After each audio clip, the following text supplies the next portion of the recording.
Hello everyone and welcome to Handmade Hero Show where we code a complete game live on stream. Yesterday, despite the fact that I had an Owl of Shame situation where I had actually put the displacement for our world entity tracking into the wrong line of code, thus causing us like literally 15 minutes of debugging we didn't have to do. Everything went smoothly otherwise. And so the thing that we were attempting to do, which is to move our entity unpacked storage into sort of a secondary cache that operates in front of our world access, seems to be going just fine. And so what I want to do today is just actually finish the next part of that, which is instead of always creating and destroying all the entities every frame, in the unpacked state, I want to actually just leave them around. So anytime we kind of go to do unpacking entities, we only unpack ones that aren't already unpacked, and we leave ones that are unpacked. Now, I don't anticipate that taking really any time at all. That's probably quite simple because all it really involves is not doing some work we're currently doing. So why do I think we need 2 hours to do it? Well, the reason I think we need 2 hours to do it is because the other end of it actually is relatively difficult because it's unclear exactly how you would do it. And that is packing them back up again. So if we unpack our entities into sort of a cache, they get operated on, and they just stay in that cache and keep getting operated on as long as they're needed. The thing that is unclear is how do we know when to pack them back up, right? And so what we're looking for is we need some kind of a way of remembering what are all the world chunks that have been unpacked and could be repacked or something like this. And we need to only repack entities when it seems like they're not actively being used and so on. And so what we really need to start taking a look at is some way, when we do our updating of our entities, we need to look at some way we can logically deduce when is the right time to take those entities and pack them back up. And it's kind of tricky because, I mean, honestly, like the only thing I can really think of to do is not particularly efficient. And that is to just say, as we do a pass over our entities, the entities that are actually entities that are outside of the active region can look to see if their world chunk is also outside the active region, and if it is, you pack it back up. As I'm saying that, it actually doesn't sound as stupid as I thought it was, so maybe that is what we'll do. But either way, looking at that sort of aspect of the system is really the part that is the part that will require the finesse. So unpacking entities is easy because we get called explicitly to do it.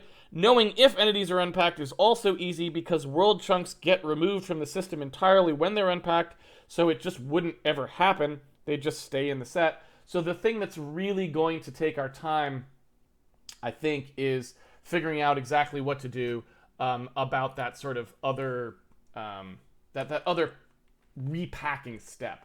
So let's go ahead and just dive in here. There's a couple things we can do to get started that really don't require any finesse at all. They're just cleaning up code that now we don't probably need or want because of the changes that we're making. Let me just go ahead and rerun to make sure that we're all on the same page here, but I think we're good. We left it in a good state yesterday. Here's the game running. Everything's fine, just as it normally is, so no big deal there. So if we go into the world set here, and we let me open that up on this side. I'm going to open up the pass that goes to the sim region here and how we do sort of those entity references and that stuff. I want to take a look at something I put a to-do in for, which was the traversable reference and the entity reference stuff. I think they all use entity reference, yeah. So this stuff here where we sort of have a pointer index dichotomy, I think what we want to do here is change entity references to just be entity IDs. I don't think we really want this anymore. I think we want to just reference by ID always. And anytime you want to get an ID from now on, I think what you want to do is just ask the hash to give you back whoever that particular ID is that you're talking about, right? And so I want to get rid of that because we sort of have this nonsense going on right now, where when we were sort of filtering this stuff through, we have this, let's see, repack. We have this nonsense going on here where we have to do this like pack and unpack these references and stuff. And it's just, looking at it, you're like, why are you doing that every time on these entities when all you're saving is like a hash table lookup, which probably isn't particularly expensive, especially since this hash table is probably mostly hot.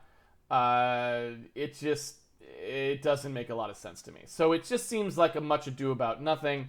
It's packing something that probably just shouldn't ever actually be unpacked at all. It should just stay the way it is. And so I'd like to go ahead and make that change and get that going. So the first thing I'm going to do there is I'm just going to get rid of entity reference, and I'm going to see what happens when I do that. So I'm going to delete that, and I'm going to have an entity ID replaced there. So we just say, look, when you want to reference an entity, you just use an entity ID. There isn't anything else that goes on there.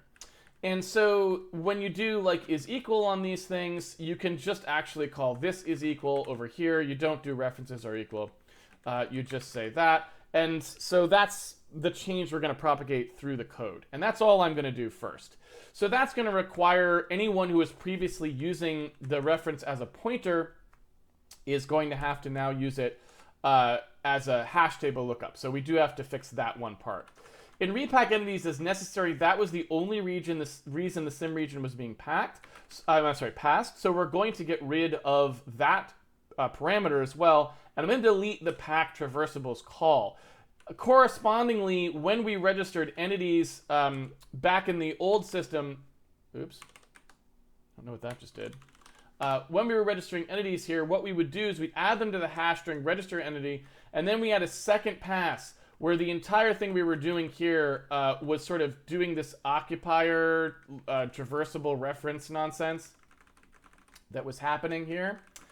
And so what we want to do is clean that out. Like, we want all of this stuff to now just work directly off of entity IDs. So this loop also needs to go away. So we need to again, to simplify this code down, because it seems clear to me now that we've put it out there that it's just it's just nonsense. It doesn't need to be there, and we're just adding complexity and failure possibilities for no reason. So we want these things, to the extent that they end up persisting in the game, if they do, to all be entity IDs that you just refer to. And so both the traversable reference itself, in the two places where that's used, and then the entity IDs, for the occupying that came from there, those are now entity IDs as well. And so all of that stuff, I think that'd probably cover all of it. And so now we just have to change the usage code to be aware of that. It can't use pointers anymore.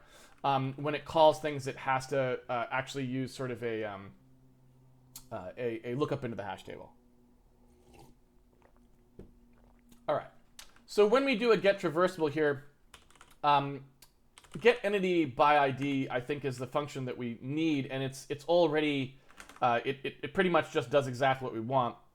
So there's not a lot here that we have to do other than starting to thread. We got to thread our function calls with access to the hash table. So the real only annoying part is like this is going to have to happen in a couple of places, because in order to get the hash, you have to know where the hash table is in the first place.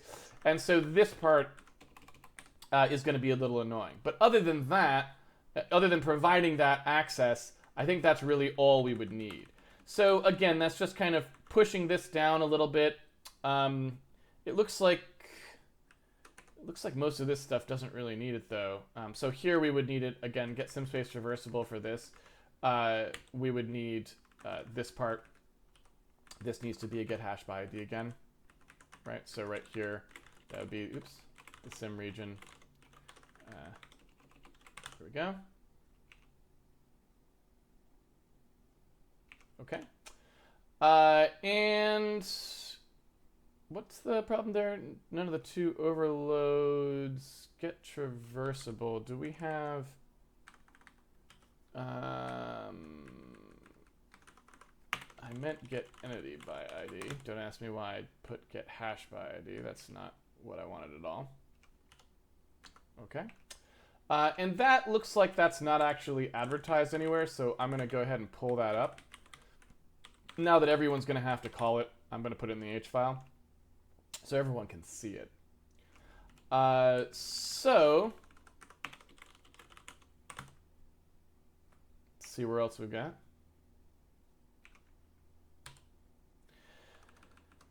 So when we do load entity reference or load traversable reference, I think those are just for unpacking. So I think I'm just going to delete them entirely. Those should really never happen at all now. No one should be calling them because you can just load directly and it's fine, right? All right, so same is true of this stuff. We don't need to pack these anymore. So again, this just cleans up the code. It's just code that was doing unnecessary work that I don't want to do.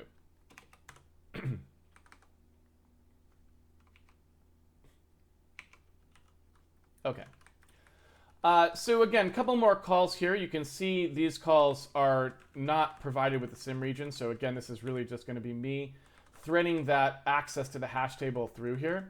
And it's fine. You know, you don't have to, it's totally fine to provide access to more things as things are necessary. You'll notice I tend to not provide access to things if I don't need them. And that's just to keep the code more functional, more narrowly scoped. And so I try to only provide access to stuff once I see that somebody's actually doing something. And so in this case, I can see why it needs to happen, and so it's happening. But until then, I tend not to do that, and that's why these have never taken the sim region, simply because they didn't need it, even though they sort of are in the sim region domain of functions. All right. Excuse me. So here, when we're packing this reference in here, we have the entity, and before we were creating a reference out of it by putting the two things in there, but of course now there's only one thing in there. So this is really just going to store the ID. Excuse me. And that's it. Same is true here. If we didn't find it, then the result index is just 0. Of course, in this case, it's unclear to me why we didn't just set it to that in the first place. Why result is not just set to 0 at the top, and then we don't have to track anything. In fact, yeah, I mean, looking at this, I kind of want to say that it doesn't make a lot of sense. So the, yeah, I mean,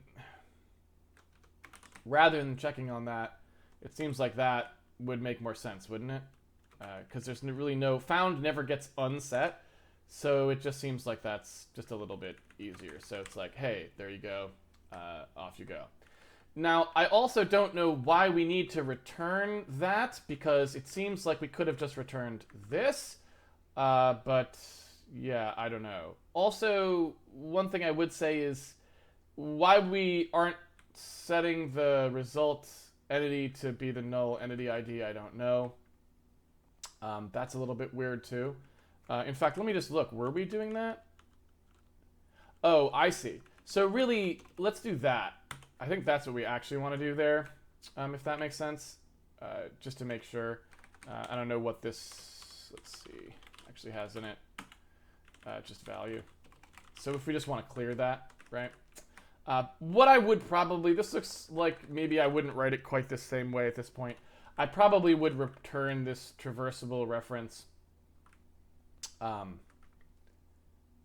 as the return value now. So I'm not going to make that change to the middle of other changes, but I might just say to do Casey, why doesn't this just return a traversable reference? So we'll have to look at that later. All right, so let's keep going. In here where we've got not is equal, we've got a traversable reference here and a body occupying there. I'm not sure why that's not working, because it looks like that should be traversable references in both cases.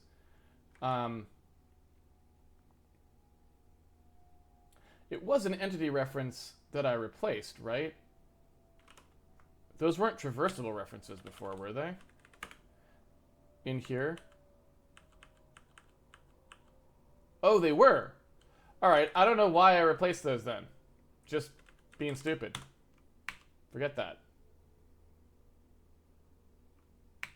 Yeah, that's fine that those are traversable references. I don't know why I did that. That was just dumb. All right, so let's see here. Transactional occupy wants the sim region now, which we have. So does this want that? All of these want them.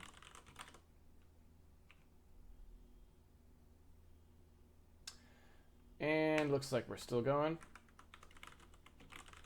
And this is going to be the same thing here. All of these just need the sim region. So this is really just, again, threading access to the hash table through the call chain, but not actually changing the code.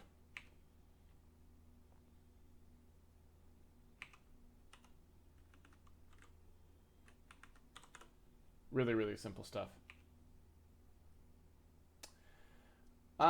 So let's see. Again, I don't think anything here. That's really just adding that parameter. Same here and here. And so for this, again, that pointer doesn't exist anymore. So we're really just talking about that as the only thing that happens. Also, we need to pass the region for the get simspace traversable now to look in the hash table. Same thing here with the entity ID. And I think that's mostly what we're dealing with. And so that is, I think, all we really need to do. And now I just got to clean up errors that we've got here. So, okay, first of all, got to switch to debug build so I can actually see what's going on. Let me just change debug build there. And I suspect we also will have some issues here with not maybe clearing some things we needed to clear because we sort of changed the rules as to what was going on here. I also don't know, I may have accidentally, by changing these the wrong way, I may have made some mistakes. So I might also, before I start debugging, take a quick look at all the places that those were being used, just to make sure I didn't screw anything up there. So that all looks fine to me. That looks fine. That all looks good. Totally fine. Yeah, these look good. I don't see any issues there.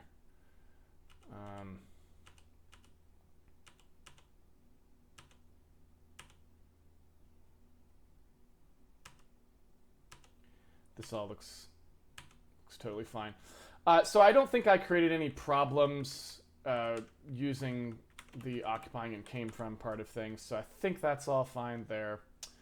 So now we just gotta kind of go through and figure out, did I ruin any? Did I ruin anything in that change that causes problems? Let's take a look. And since we're getting a hard error there, I guess we are, but I'm not really entirely certain what the actual problem is. Okay, so it looks like actually this probably isn't an error. This is just something that we kind of want to handle and currently aren't. So in here where we do get entity by ID, this is assuming that the entity handle is always valid, and we don't want that. We just want 0 back when it's not. And so what I'm going to do there is I'm going to just go into get entity by ID, and I'm going to say, look, assume that you get back 0 here, unless the ID value is actually valid, right? And so that's really what we want. I also don't know why get hash from ID would ever produce a 0. Oh, because it's not in the set, so that'd be fine too. So I messed that up. In fact, let me just show you what I did there. I deleted the wrong part. I didn't mean to make that change. What I meant to do was this.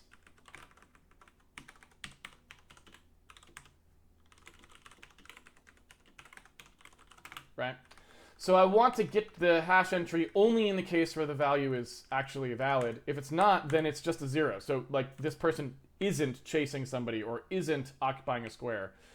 So 0 is a valid value to return in that case. And so that's all I was trying to do there. So taking a look at this, it looks like we're back to good. And so I think that's really all we need to do for that cleanup. I don't think there's much to it. I'm going to hop around for a little while and just make sure that we didn't introduce any other breakage, but I think that should be fine. And again, that just gets us out of the business of needing to do any work really on that pack-unpack side of things, because that work really just shouldn't have had to be done. As you can see, it was a pretty minimal change, so it was really like much ado about nothing, and it was wasting a bunch of our wasting a bunch of code complexity on something that absolutely didn't need to be there. So I think we're good.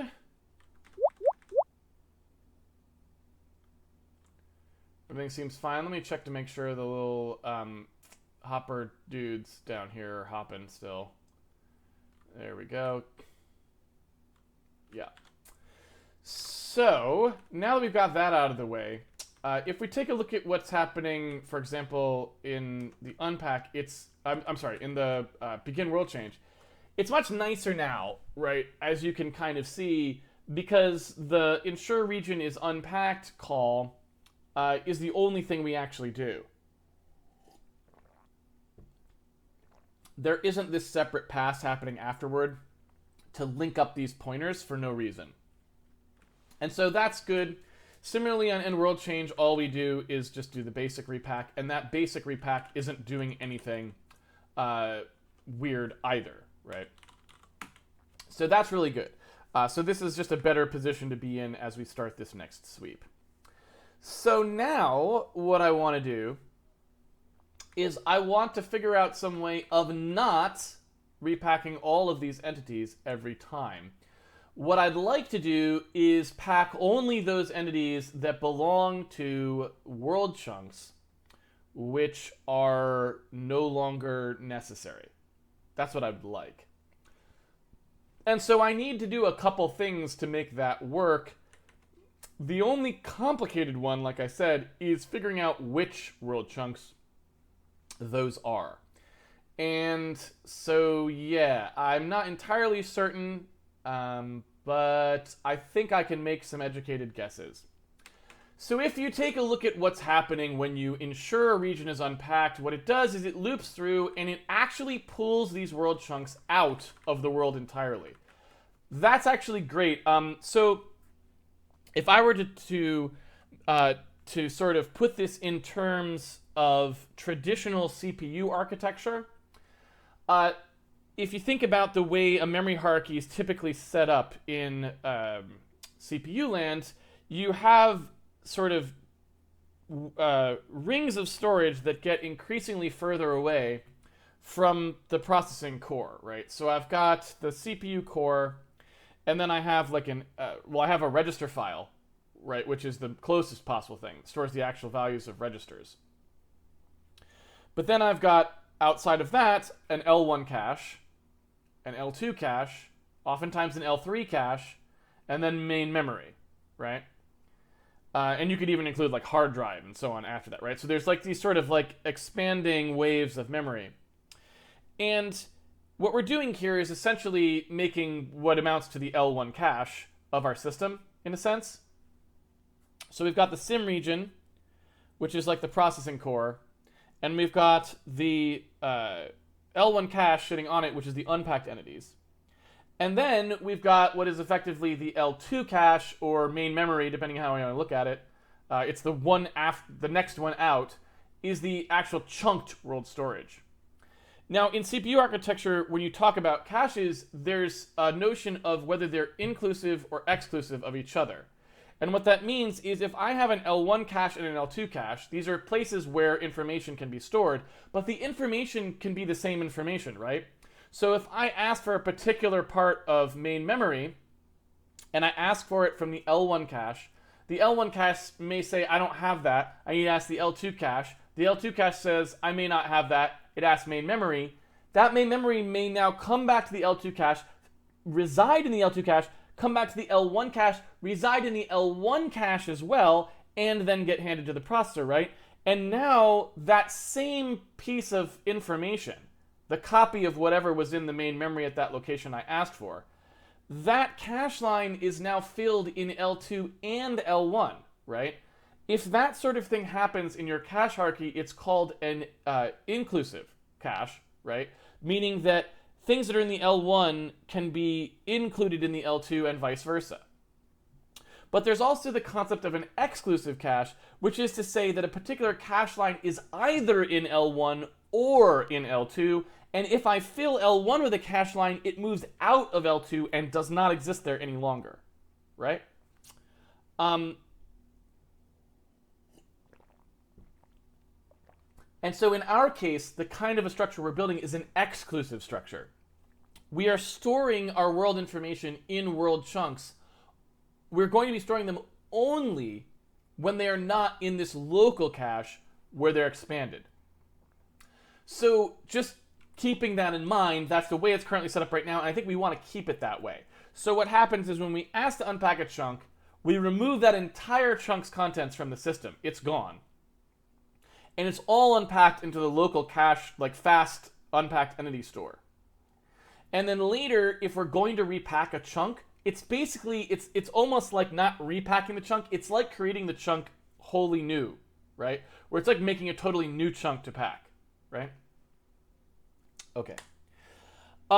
So what we want to do here is we want to figure out how to know what chunks to repack. And if you look at the way we're doing it currently, we just pack our chunks, all of them, right? So when we loop through here, we say if this thing wasn't deleted, right? Because you can delete an entity. If this thing wasn't deleted, then we pack it back into the chunks. And then at the end, we say we've got no entities. What we want is a way of conditionally calling this code in here. Instead of just always calling it for anything who wasn't deleted, we want to call it for anything that wasn't deleted and isn't likely to be used next frame, right? That's what we're actually trying to do here. And that is why I say this is the part that's really confusing, right? This is the part that's hard to figure out how we want to do it. And so one way we could do it is to just see whether or not the entities lie outside the active region, and then if they do, we pack them back up.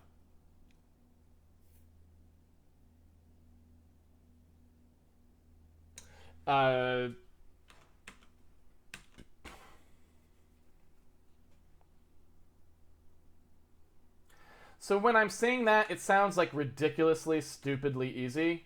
And I was like, this is going to be the complicated part, but I'm like, is that just it?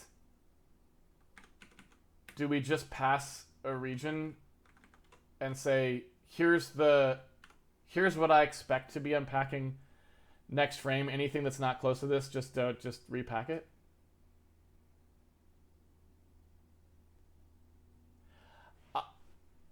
I think it is that simple.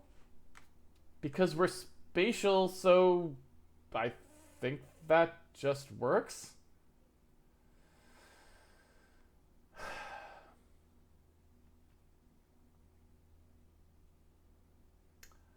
I honestly think that may be all there is to it. So if you imagine just saying expected min chunk p, expected max chunk p, I think I made a huge deal out of something that literally is just completely brain dead stupid. If we just pass essentially what we either just pass the same region already or that we use to unpack, or we just pass what we think the next frames one would be, then I think we can just repack those entities. And that's it.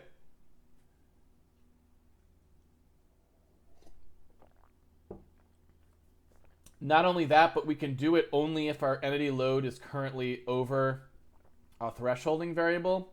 So we could basically just only repack when we feel like we need to repack, and not otherwise.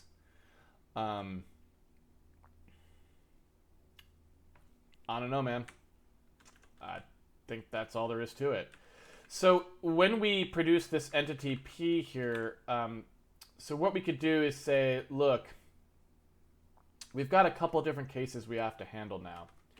So the first thing is we do have to handle deleting entities, right? So that's actually has to happen. And we don't want to repack things when we delete entities. And so what I want to do here is probably something like this.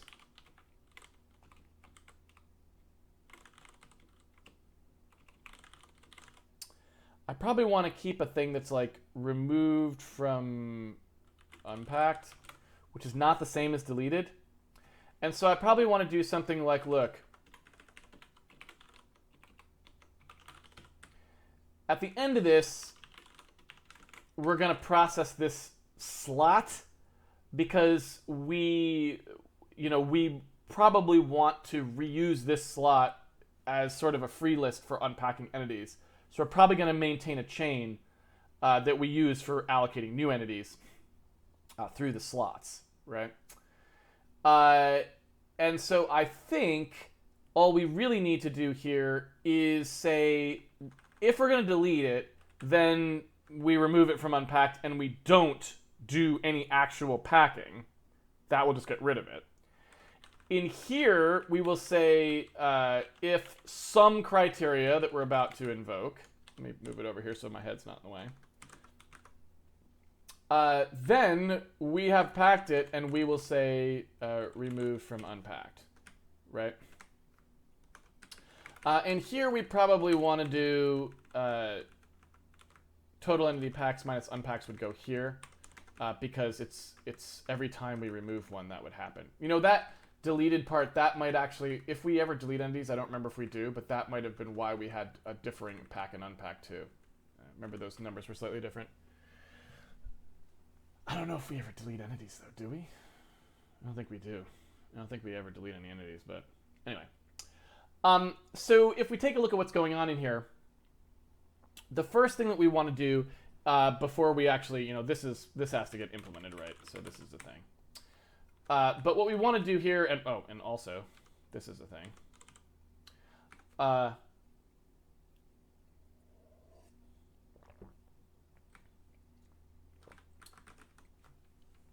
So I think what we want to do here is say, look, if this entity placement world position, let's just see, does it fall within these? If it doesn't, then I think we want to pack it. If it does, then we don't, right?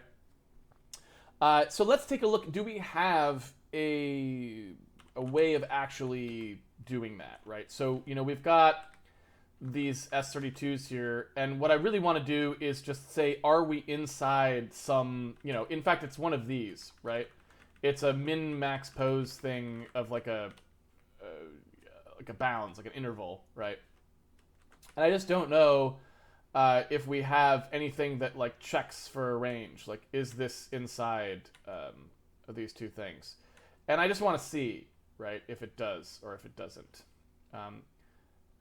And I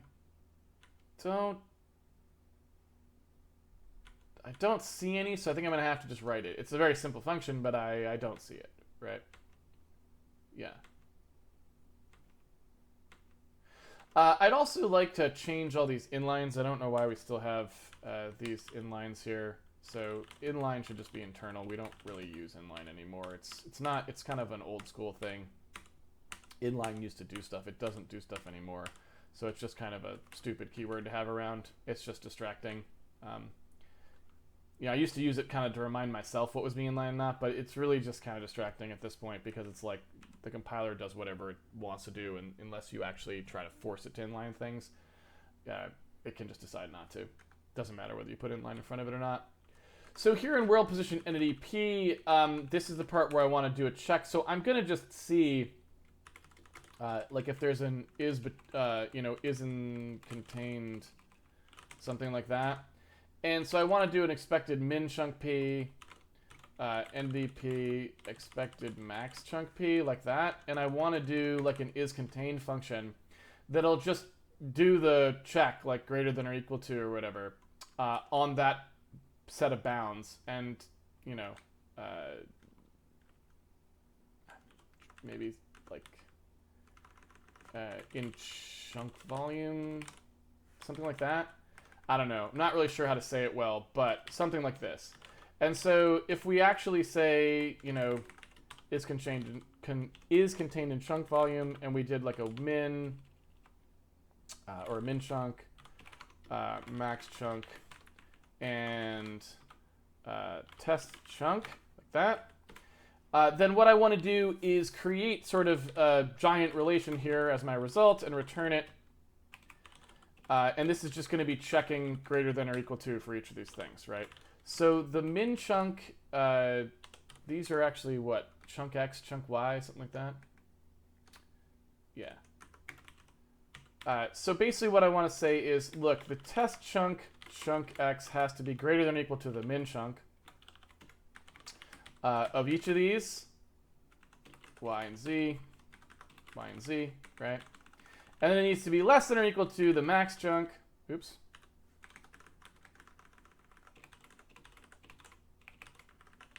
And I think that's the way we've been doing it. Like, I think when we pass these, it's less than or equal to. I'm just going to take a really quick second to check to see if that was the convention that I've generally been using. Not that we've been using it much here, but yeah, you can see, right, we tend to use an inclusive outer bound on there. So there's our check. We just look to see if the test is in between the min and the max, including being on one of those exactly. And once we've done that, what we want to do is use that check to determine whether or not this thing is packed.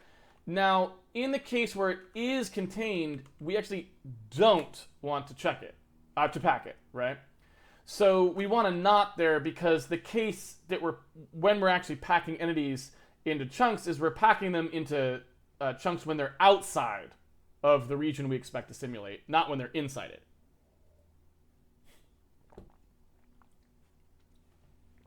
All right. So taking a look at this is just, again, this is just the standard packing that we were doing before. This packs it up in there, and we really don't have to do much else than that. I think that's going to be basically it. So I think all the stuff I was like, this is going to be really difficult and blah, blah, blah, it actually, I think, turns out to really not be difficult at all. So off we go. So the other thing that I think we want to do here is, inside the world, we want this cache to be fairly, like, intelligent, I think. So in here, where we've got max unpacked entity count and unpacked entity count, I think what I want to do is track these things a little bit more specifically, so that I know when I'm in a more pressured scenario, right? And we don't have to... I essentially don't want to be packing things if I don't have to, might be the way to say it. So in other words, until I actually hit a certain threshold, I don't want to bother packing up entities. I'm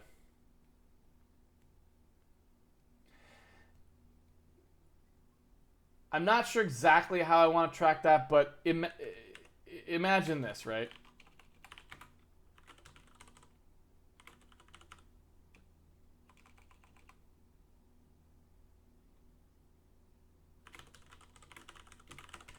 So I essentially want something like current unpacked entity count and like unpacked entity, like, well, to be honest, we can kind of get rid of this and probably just thread it to begin with. So something like this, where we have current unpacked entity count. And what I want to do is something where in here we would say, look, while the current unpacked entity count is greater than, like, our thresholding value,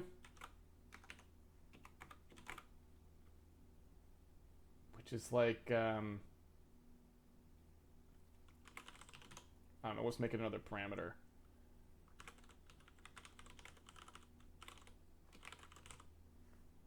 Something like this.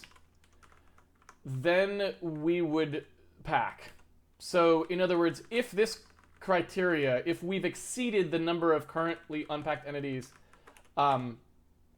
then we want to pack. Otherwise, we just don't. So even if these things are really far away, we don't care. We'll just leave them unpacked because we want to use all of our cache space and not waste work.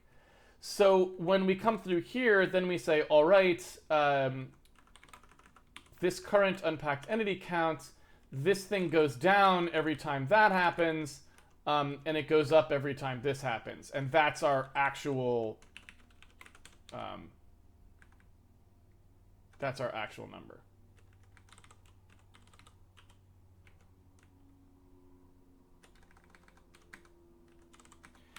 And so here we will assert that this number is greater than 0, because you shouldn't ever be able to pack out more than the total number that exists.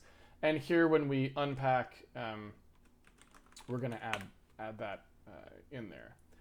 Now, when we add an entity, this actually occurs as well. And so I think what we kind of want to do here is we want to track the creation of the entity. That here, this may also have been a source of our numbers being off. In fact, this probably was. When we do a create entity here and we use one of these slots, then we want to do this. Now, I think we can actually make these things more commensurate, because what we can do is when we actually create entities, I think what we want to do here is call this every time.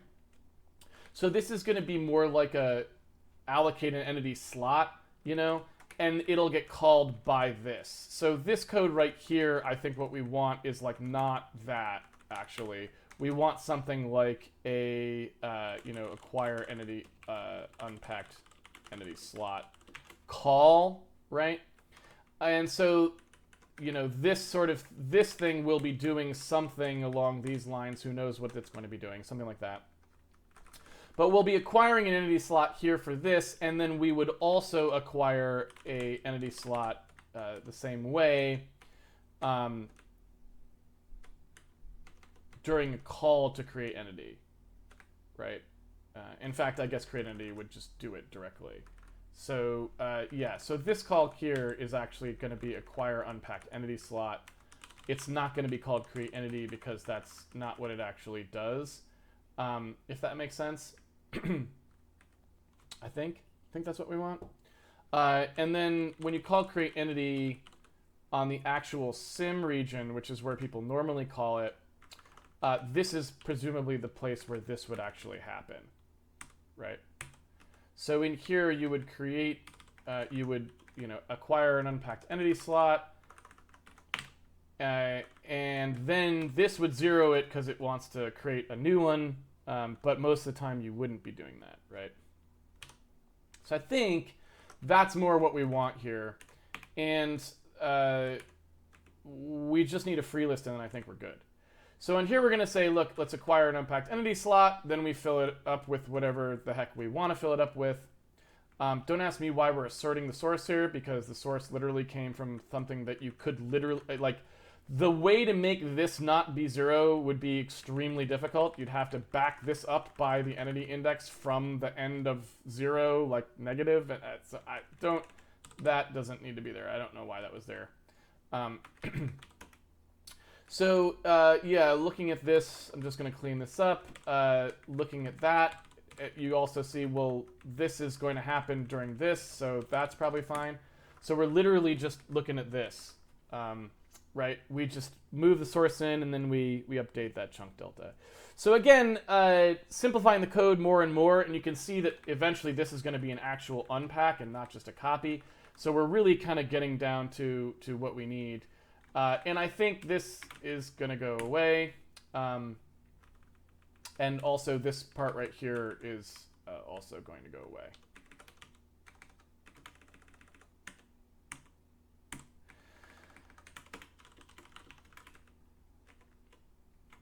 All right. So yeah, this stuff, I don't know if we really want to handle this In fact, I don't think we do. I think we're just going to do this. We're going to assert that up in here, and we're going to make sure this is big enough that we can never really create enough to flood it, I think is what we're going to do. I think that looks fine.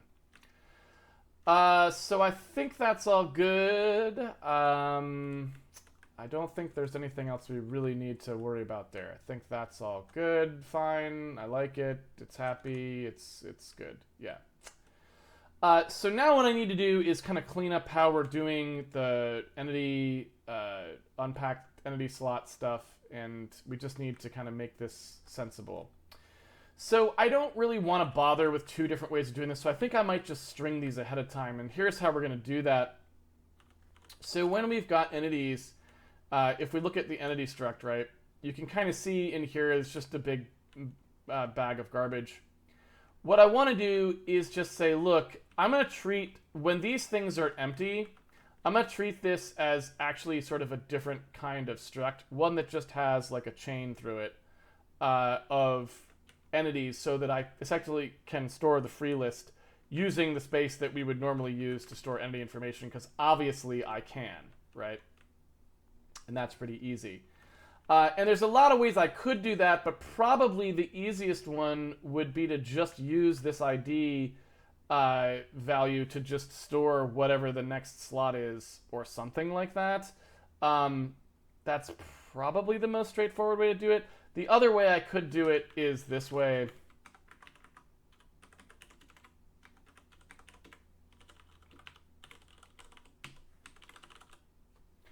So basically I could just chain these like that. Now, the reason I don't love that is because this is bigger than this. So really, ideally, you would want to do it on something that was also 8 bytes wide and something like that. So, you know, not the cleanest thing in the world. We can, of course, just put it somewhere else where it would be. But again, I really don't know how I want that to play out. I really couldn't tell you. So I feel like probably the way I'm going to do it is this instead. And we're just going to pretend that it's a different type when we are keeping our free list, right? And so in here, what I'm going to do is say in, you know, in this sort of world of unpacked entities and all this sort of stuff, we've got first free entity like that. And I'm going to get rid of unpacked entity count. We're not going to have that anymore. We're just going to have this. When we actually create the worlds in here, when we're not going to initialize this. When we create our array of unpacked entities, we are going to do a loop through all of them. And the maxim region entity count is not going to be what we use here. So if we look at that value, whatever that is, right, maybe that's the most it could be in a sim region. I don't really know. But the max unpacked entity count, and in fact, this value, I don't even know who's using that. It's just this, right? Yeah. So for any given sim region, that's sort of what the hash table lookups can be. I don't even know if we're going to need that anymore. We might be able to just get rid of that.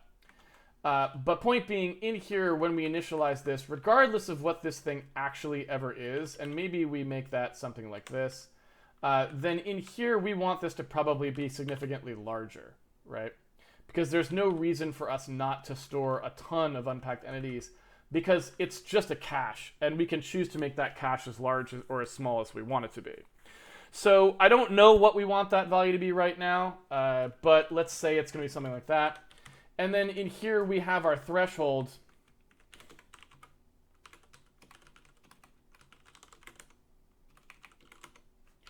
And our unpacked entity threshold is just when we are nervous, right?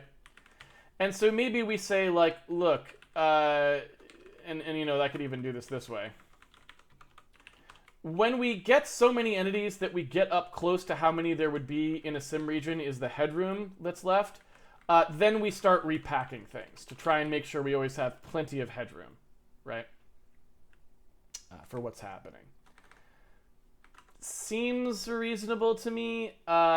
And the other thing about it is if we ever run out, we can always try to pack at that time. So, we could sort of say, when you run out, try to do an emergency pack and pack as much as you can back into the space. We could try stuff like that. I'm going to not deal with that kind of stuff just yet, but we could certainly try it. So let's take a look here. So if we loop through these for our entity index, 0, entity index is less than world max impact entity count. We can grab each of these by basically just casting. So we can say, look, we've got the unpacked entity array, and we're going to go forward by this many, and then we're going to treat it as if it was a free entity, right? And so what I'm going to do is say that free entity has a next pointer, right? This right here. And so I'm just going to chain all of these together, right? I'm going to say that, each one of these points to whatever the next one would have been. So, something like this. Now, obviously, the very last one, we don't want to do that. Oh, you know what? I could do this in backwards order, too.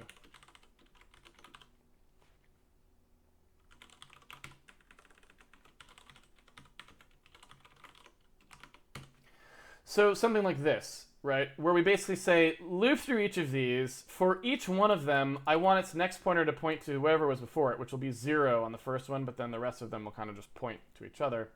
And then at the very end, I'm just going to say the first free entity is going to be whatever that prev was. So now I just have a chain of all the entities, right, in the entire thing.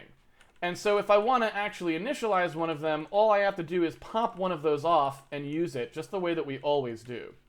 And so in here, where we do, where is our, there it is. When we do acquire unpacked entity slot, we now no longer ever reference this array. Instead, what we do is we just say, here's the first free entity, right? We say the free entity popped equals that. We pop off a free entity here, and we say, look, did we get one, right? If we didn't, we're in big trouble. But we can still process the, we can still avoid crashing probably, maybe, by saying, look, we've got a null entity, we'll return it, right? But this is basically game over at this point. So we pop one off and we'd better have one. Assuming that we do, we then say that the first free entity is whatever the next one was on here. And then we say the resulting entity that we're trying to get, that we're trying to provide, that entity is going to be this one that we popped just casted to an entity, right? So now we've got it. Make sense? We just return that, and the only other thing we need to do is make sure that we record the fact that we have another entity in the system that someone's actually using a slot for, right? So then that'll just automatically happen when we flow through here, and also when people call create an entity. When we go to delete entities, again, delete entities only sort of happens here. So in the removed from unpacked side of things, when we start getting rid of entities, what we want to do here is say, all right, when we're going to remove an entity from unpacked, then what we do is we say the entity in question, which is this, has to go onto the free list. So we say free entity, free ent equals free entity, right? So we just say, look, let's start looking at this entity as if it was one of these free entity, which is just a pointer chain. We say that next pointer equals the first free, and the first free equals it. Now it's on the list, and we record the fact that it's on the list by reducing that packed entity count. So the count goes up here and down there. And so now we have the ability to sort of just move things in and out of the set, and we don't really ever pack them up again unless we think we really have to, and they're outside of the region we expect to be using. In here where we say syntax missing, we are just basically not pre-declaring that, so that's not an error.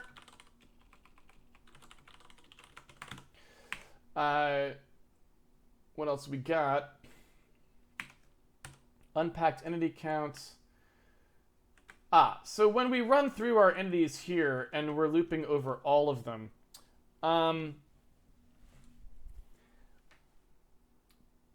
having to sort of adjust our entities each time, it would be...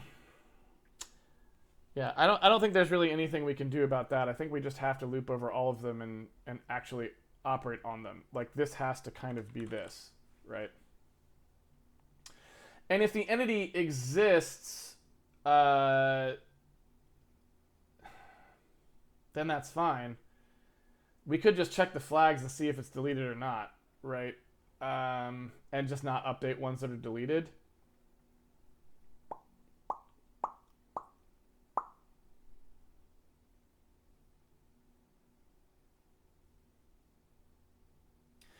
I mean, I guess I don't know what we want to do here. There's two options we have. Because since we do have to adjust origins for people,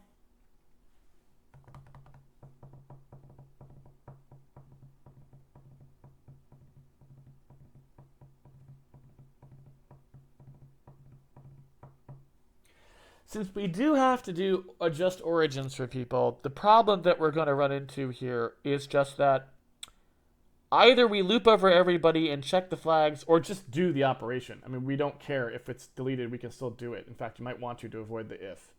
So you just always do the add. Oh, but I guess register entity would want. Yeah, so I mean, basically what you have to do here is this, right?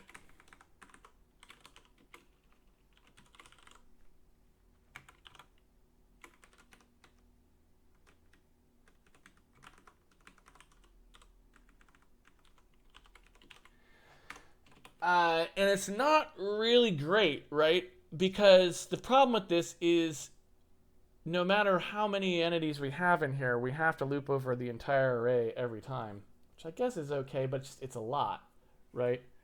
And we really wish we didn't have to do that.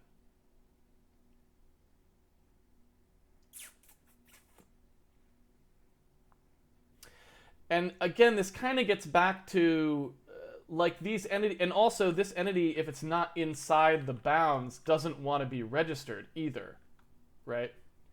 So we kind of have a problem here where when we look at the entity, let me see what happens here. Yeah, so when we look at this entity and we look at active versus inactive here, again, essentially that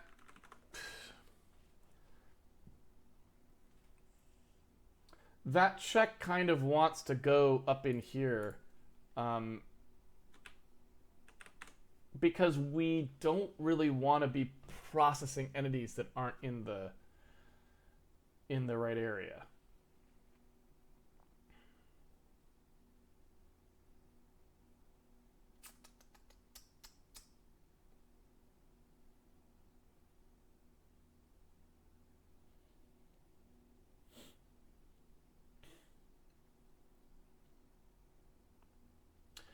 So I'm really not sure how to handle that part.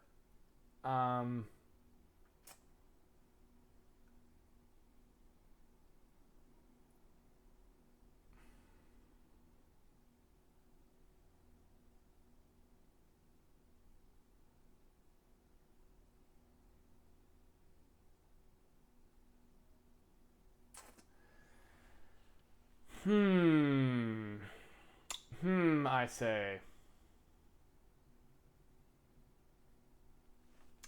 So here's what I'm gonna do, but again, I don't know. We may have to think a little harder about this and see. But all I'm really gonna do right now is say when you actually create the worlds, I am gonna actually go ahead and initialize these to have the deleted flags set, right? So basically, the flags will be guaranteed to be there effectively. And we'll just say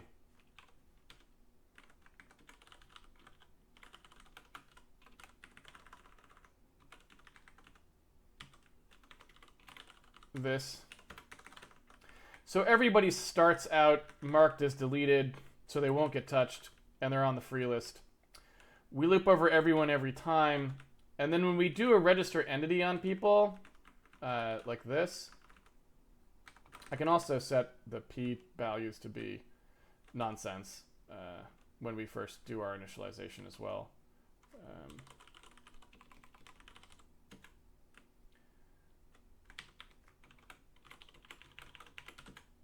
So, yeah, effectively what would happen is this does a check to see whether this entity is actually going to get used at all. And so it would be a check, oops. It would be a check here where we say if this entity overlaps the entire set for the sim region, which is this, then we would use it. And so when we register the entity here, right, like we call register on everybody, but a lot of people just won't get registered, and that's fine. It's not great. I can't say, we're not going to win any awards for this. Of course, they don't really give out awards for programming, but if they did, Handmade Hero's not going to win them. But we can at least do something and see how it goes, right? So yeah, as we go through here, okay, so another issue here we would have, in fact, entity flag deleted, we almost need something more stringent there, because when we actually do the pack back on that thing, we don't have any marker that says this thing is actually like literally gone. That deleted is like, so we almost need like vacant or free, right?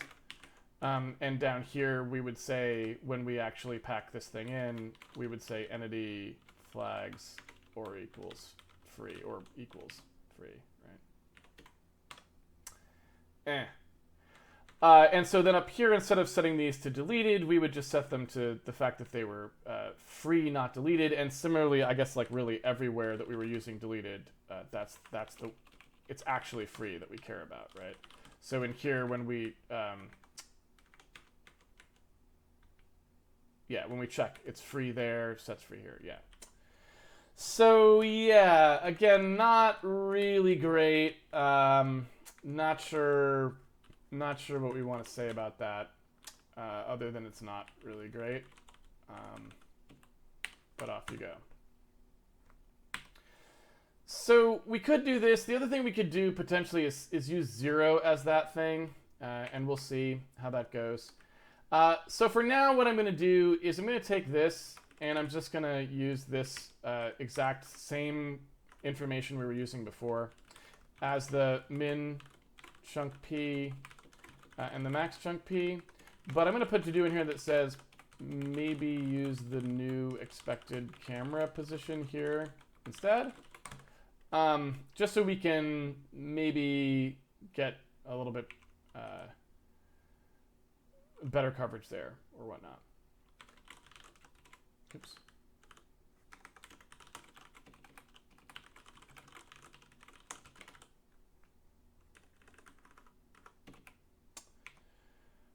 All right.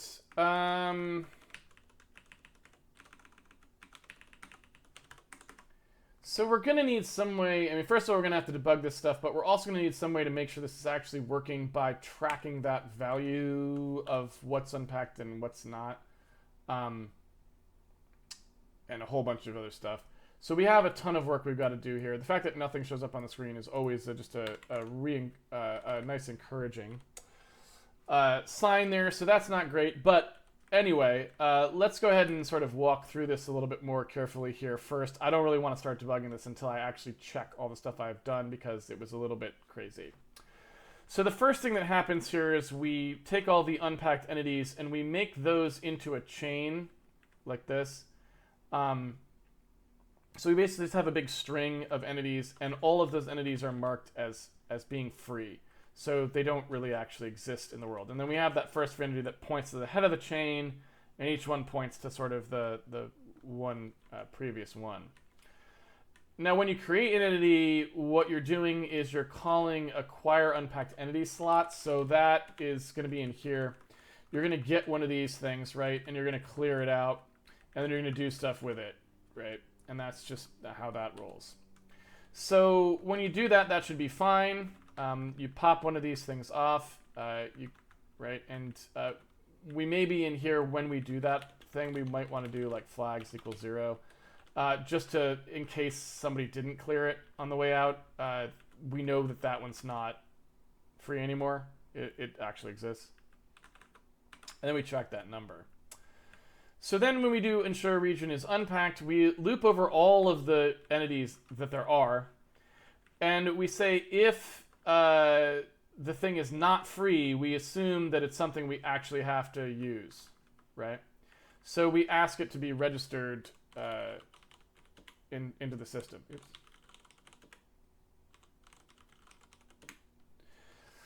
In order to register an entity, we just look to see whether or not that entity is inside the volume for this particular simulation region. And if it is, then we are going to process it. Now, I don't actually know if that's going to work because I don't know if we were counting on some things getting unpacked into the region that don't have bounds, but I don't think they could because they wouldn't exist in chunks, really. So I don't know about that. We'll have to see.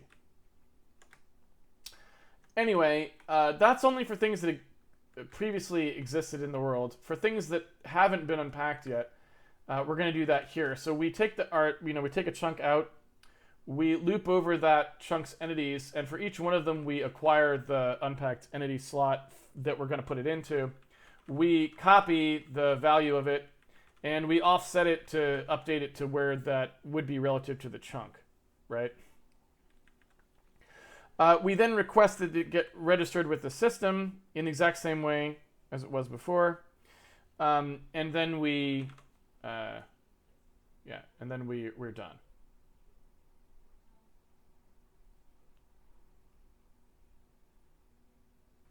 Yeah, I don't see anything particularly weird there. When we go to repack entities, we say, all right, we're going to track whether or not these things are or aren't going to get deleted. If somebody tried to delete this entity, then we're definitely going to remove it from the unpacked set. Otherwise, we may not. And so then we come in through here and we say, look, let's find out where this entity actually is in space. And then we say, if the current unpacked entity count is greater than the threshold we set up for repacking, and this entity's location isn't inside the area that we expect to use next frame, then we're going to just repack it, and we do it this way, right? And we say, by the way, go ahead and remove that from the set because we're no longer going to use this entity anymore.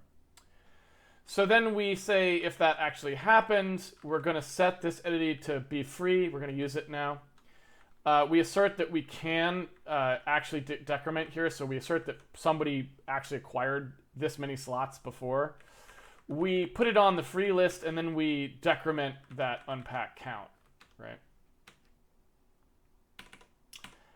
That looks about right. So I don't see anything like obviously super stupid there. I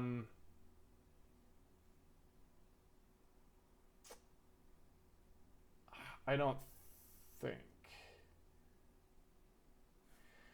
Yeah, it seems all right to me. Curious. How do we get to our, or do we not have just our globals display?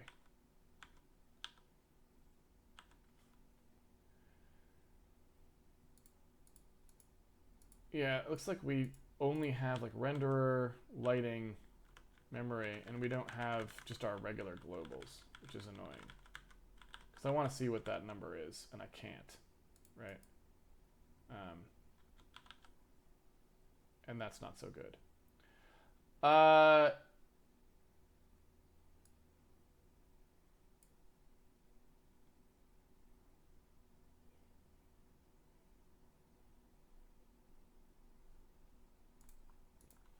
The fact that we're not getting any entities visible is a little strange. I'm going to start by doing this. I'm just curious what happens if we sort of always have the entities entered into the working set.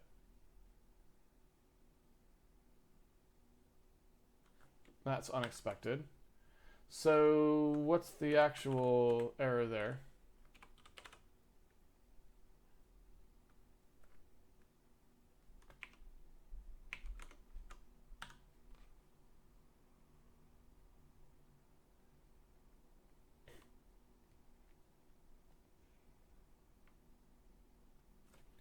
It occurs to me too that I wonder if we should just be using entity chains in general.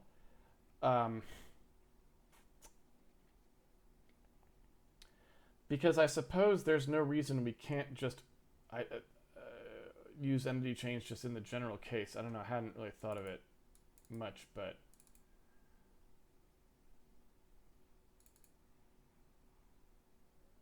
this is particularly strange. I'm not sure why end block.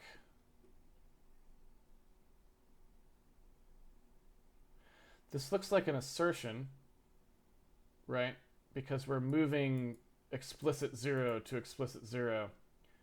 But we're not actually on an assertion here. So I'm not sure what the assertion actually is.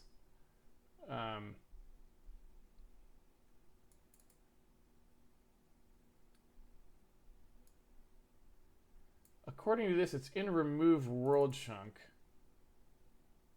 And I guess I don't know what the call to end ticket mutex actually looks like, but I'm going to take a look.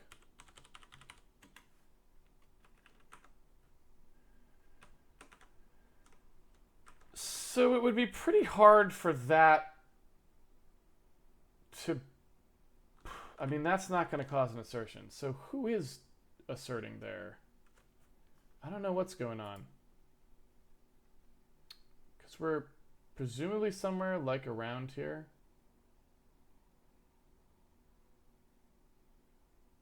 Can we get any more information about this? So the chunk pointer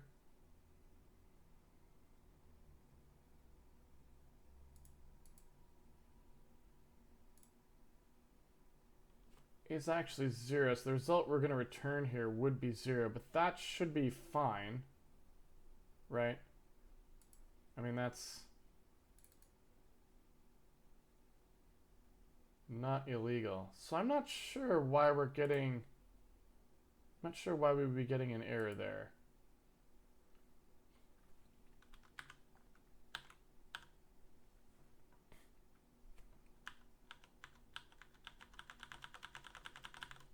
So it's not like one of the early times that this happens. It takes quite some time for this to actually get grumpy.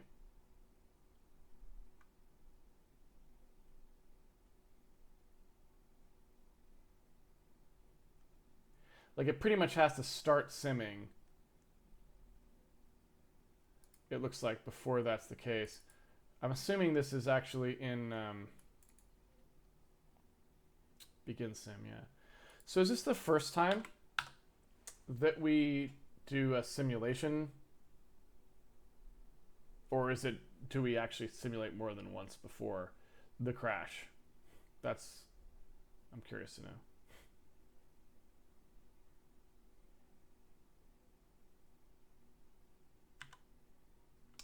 Interesting. So it actually takes a while of simulation for this to go haywire, which is even more interesting. So you can see here the current unpacked entity count as we run is actually holding steady until we hit this, which is particularly strange. So I'm not really sure what I'm looking at there. What I think I want to do now, rather than actually debug that error, is I think I just want to make a slightly more defensive, more self-contained set of code for this so that I have a higher chance of hitting some useful assertions. I think that would make it easier for me to track it down. Sometimes when I just wing something like that and it's kind of a little stringy, sometimes I'm like, well, I could spend a bunch of time debugging it and find out what the problem is. But what I'd rather do is maybe add code that the code finds the problem, because I want that code in there anyway in order to catch errors. And so I think what I'm going to do is maybe take that route, if that makes sense. Also, this we now know we don't want. So I think I'd like something more like that, something that maybe is a little bit more specific about what's going on here.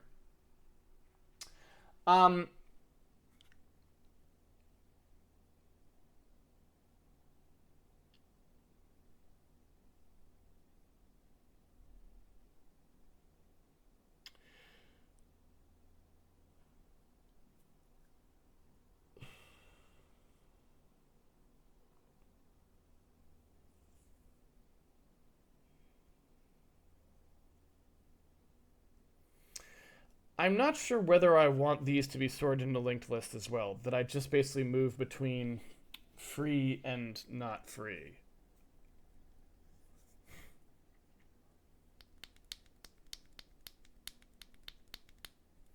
And actually, you know, there's another way we could do this, which is we could just perform what is effectively heap compaction, in the sense that whenever you free an entity, we just move one from the end of the list into the current location.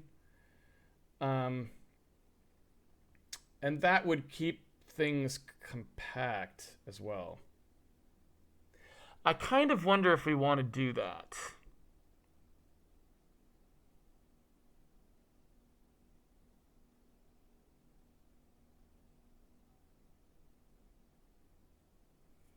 I think I might want to do that. Because if we did this via heap compaction, then it would keep the code simpler as well. Meaning, if I do restore this behavior, right? And I say, instead of keeping a free list, we're just going to make it so that we compact entities down, right? I don't think we pay much for that. It's just copying only when we actually want to free entities. And I feel like that would allow me to keep it simpler by still getting basically the same rough behavior. So meaning if we just don't do this,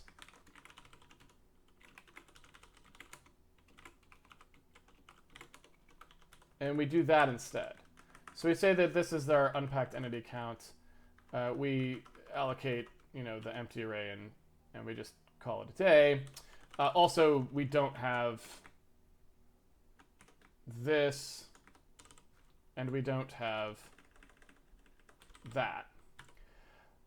Then as we go through and actually work with these things, when we acquire an unpacked entity slot, it's literally going to do just the thing that it was doing before, which is that you take the world entities. Well, we're still going to have to do it here.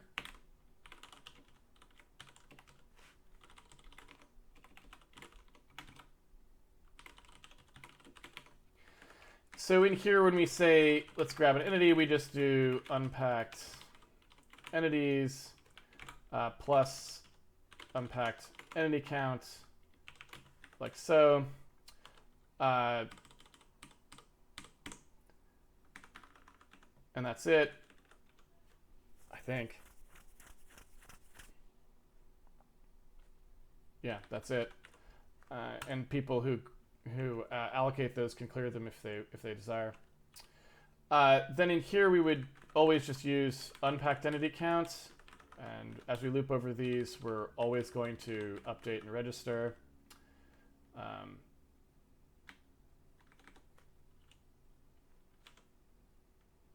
That's complete nonsense. That wasn't really supposed to be there. That was a bug. In here, we don't really need that free list stuff at all, but we still do need to process one of these entities. And so the way that has to happen, if you think about it, is we sort of we still have this loop here, and it still looks mostly the same. But the big difference is that when we get down to the end here, if we're trying to remove this thing, then we're not going to actually advance, right? So, oh, and also obviously we only loop over this number. So when we come down in here, we say, all right, we want to advance our entity pointer or whatever else we're doing here and track our entity index. But if we're going to remove one, instead of actually advancing past this slot, we're just going to grab the last person in the array and copy them into this slot, right? So in other words, we're just going to bulk move whatever the entity was at the end of the array in here to fill the hole. Does that make sense? But then we don't want to move past it because that person may also have been deleted. And so we want to check again and not advance. Now there's more efficient ways we could do this. We could walk backwards from the end to see everyone who's deleted and copy the first free non-deleted person, which would be a little bit more efficient, but I'm not going to do that right now. I'm going to do this more straightforward way, which is simpler. And all that is saying, look, into the slot that we're currently at, I want to write whatever the unpacked entities are. Whoever's in the very, very last slot.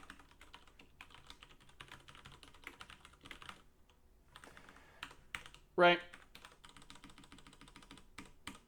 So I'm basically going to say who's ever in that very last slot, and that's unpacked entity count. Remember, if I index with actual unpacked entity count, I'd be one past the end of the array. But what I'm going to do instead is decrement the unpacked entity count first, which moves me into the actual last slot while also recording the fact that I deleted somebody. And then I'm going to take that information and romp it into the entity slot we're currently on. And then we're going to move forward, right?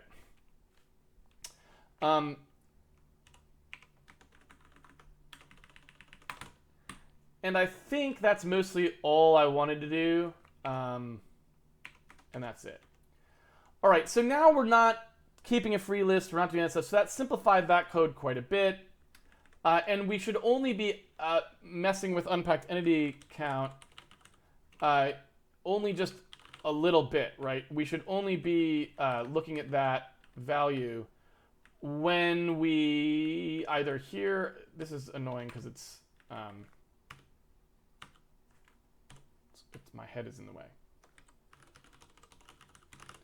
So looking at that, right, we're only really doing something here where we started at 0. We only increment it when we actually are putting one onto the array. And then when we process, we always look through just the unpacked entities, so we don't have to deal with that part anymore. And here, if we're going to actually decrement them, we decrement the amount only here. So it's like more self-contained and just simpler. So I like that a little bit better. And then we also aren't chasing chains or skipping people all the time, which I think is just better. Now, when we're actually in the sim region, we still have the problem in here that we want to test this part. So I'm going to first run it without that test, but then I'm also going to run it with that test and see now if the error pops up in a different place at all. I'm just, again, trying to see what's going wrong, because I don't really know. Yeah, I don't really know what the problem is. So I'm going to sort of progressively try to refine down to see who's causing it. Assuming that if we implemented the code correctly before, we'll get the same error. So it looks, right, so we're getting the same error with two totally different implementations of that allocation set, right? And so that's a pretty interesting piece of information. It suggests that there's a logic error, not an actual like code error, if that makes sense.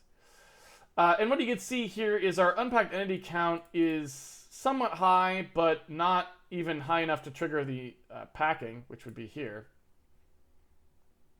So it's pretty hard to say why we're seeing this error at all, right? And again, we're getting it in a really weird place that I don't super understand. I can't really quite tell what that piece of code is. And just looking at it, yeah, it really looks like an assertion, but I'm not sure how an assertion would be occurring in this timed block region. Looking at that timed function part of things, I'm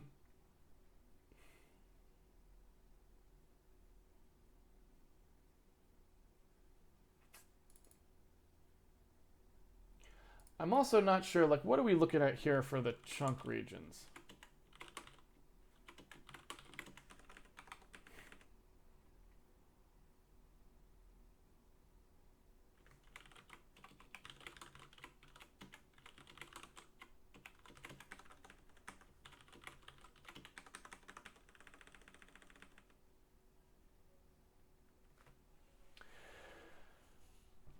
So I guess what I would say about that is that looks suspiciously huge.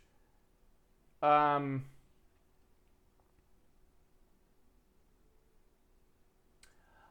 don't know why we would hit an assertion necessarily in the location that we're seeing, but it doesn't make a whole lot of sense why the sim region would be that large.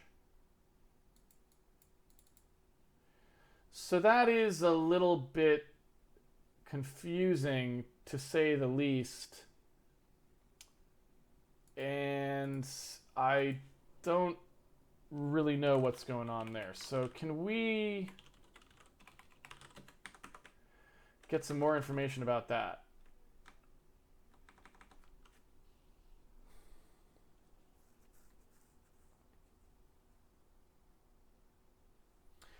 So if we look at what our minimum is here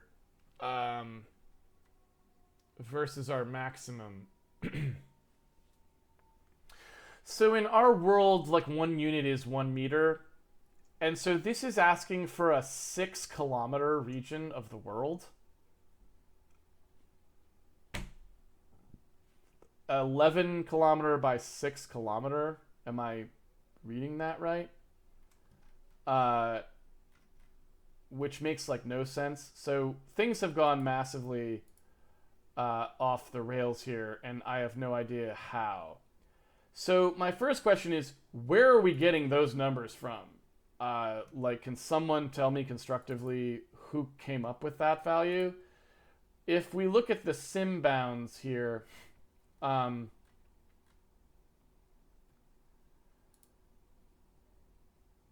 I guess the world camera rect, and because this is creating a union, we must be in a situation where the sim bounds and the world camera rect are like totally different, I guess. That's the only thing I could think of. So we must have gotten way off track here. So if we look at world camera rect, you can kind of see the world camera rect is off in its own sort of orbit there. And then we look at what the sim bounds themselves, well, they've been kind of destroyed at this point. I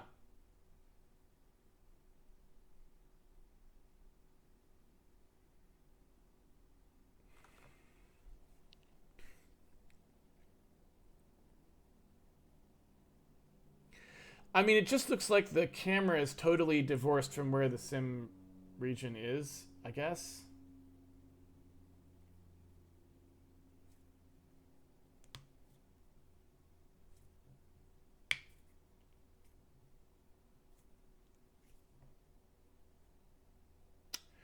mean, that's just what it looks like.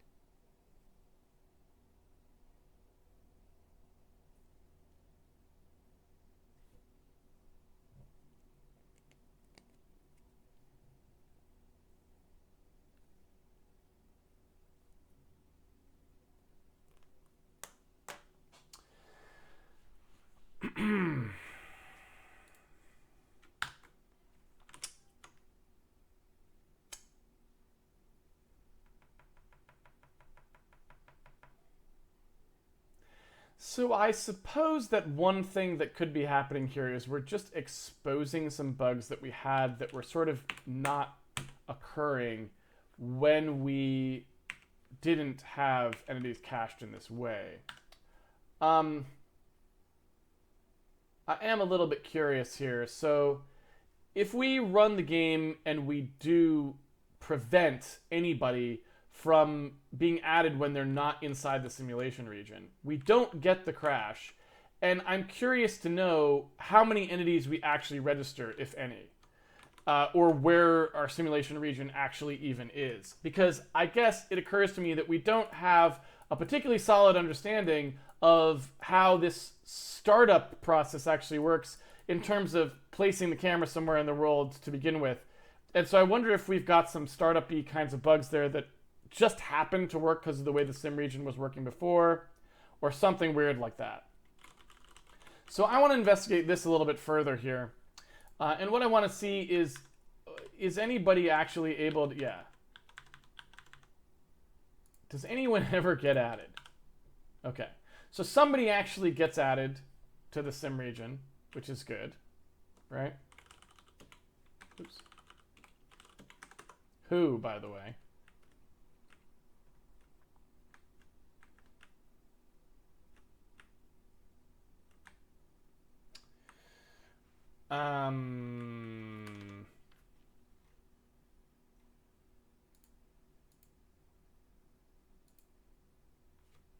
Just some random set of people.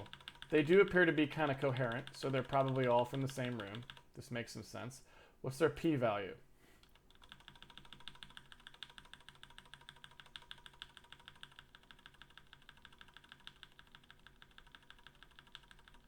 So their p-values actually seem somewhat reasonable, but maybe quite a bit off to the side. So can't quite tell. The closer to 0, 0, 0, the more closer you are to the target, right?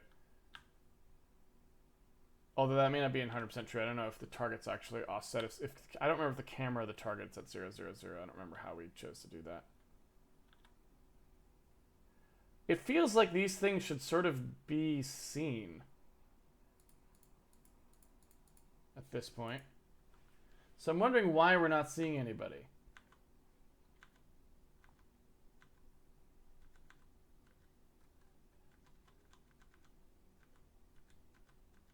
You know? Like if all these people with those p-values, which are pretty close by, what's the actual problem? So let's take a look.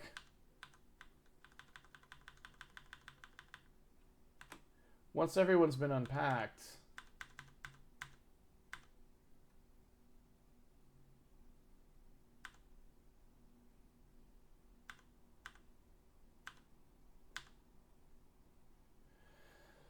So the problem is the camera entity cannot be found.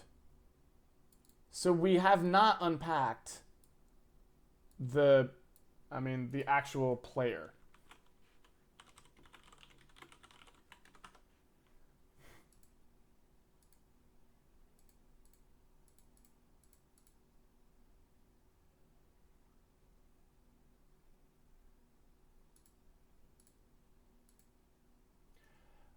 That seems kind of like what you would expect because the player's entity would be added close to the end since it only gets added when you actually start the game.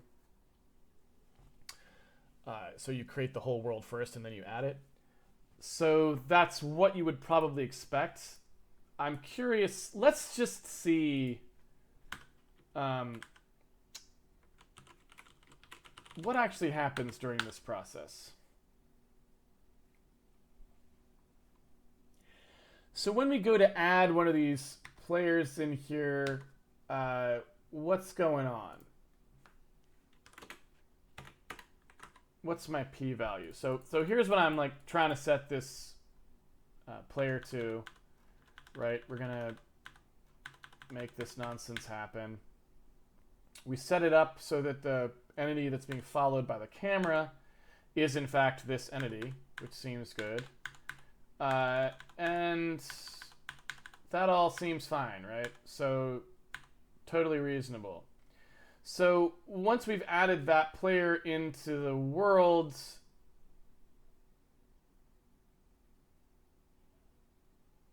wait a second. I want to run that one more time. Show me that one more time, please.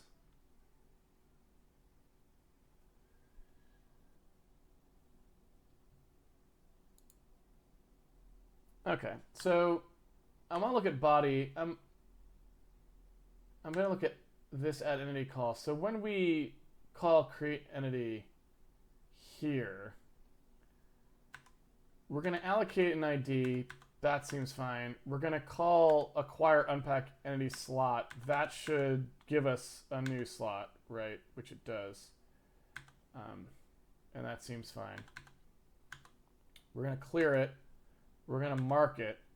We're going to add it to the system.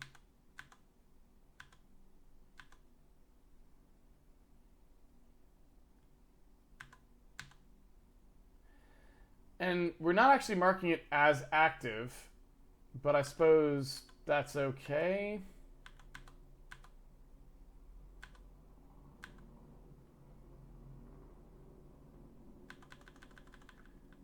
So that's all fine.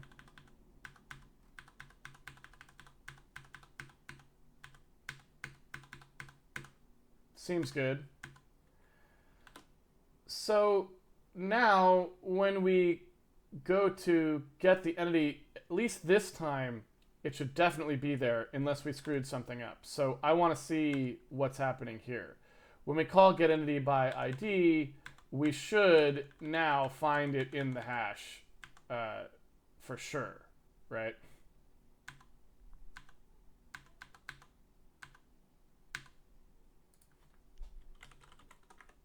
Yeah.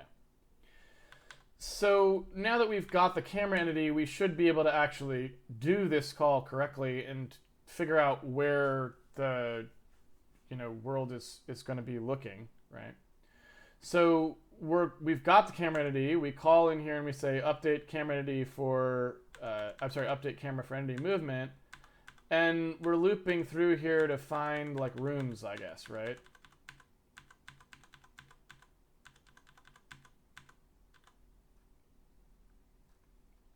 I wonder if the problem is we can't find any rooms.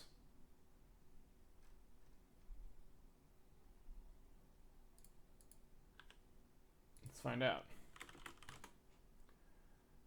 No, we found a room that the player's in. So we're gonna remember that as the chunk space, right?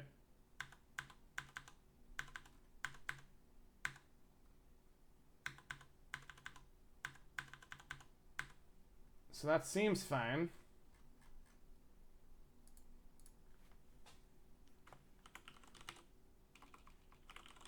Here's where we're now looking, target-wise. That doesn't seem weird. What's our delta P?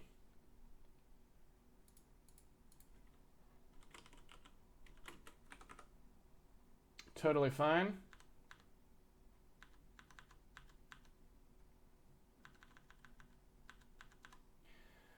So now if we take a look at what the actual camera came out to be there.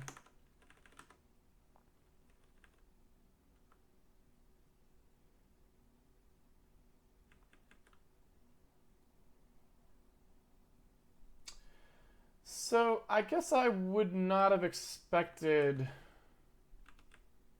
Oh yeah, because the camera's like hovering up above things. So yeah, chunk P that does seem to be where you would expect the camera to be, you know, 4 chunks above where it's viewing, maybe.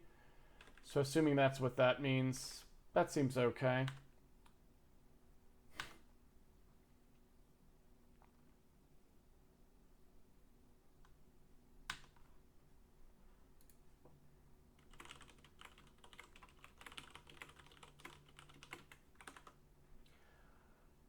So I'm really just not seeing a lot of weirdness here.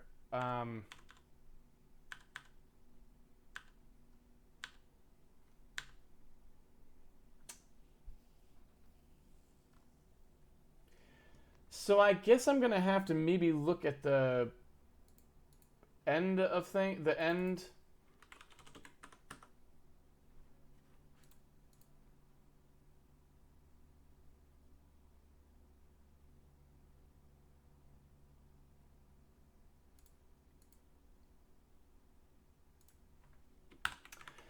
Yeah, I'm assuming I have to look at the other things, and I don't know.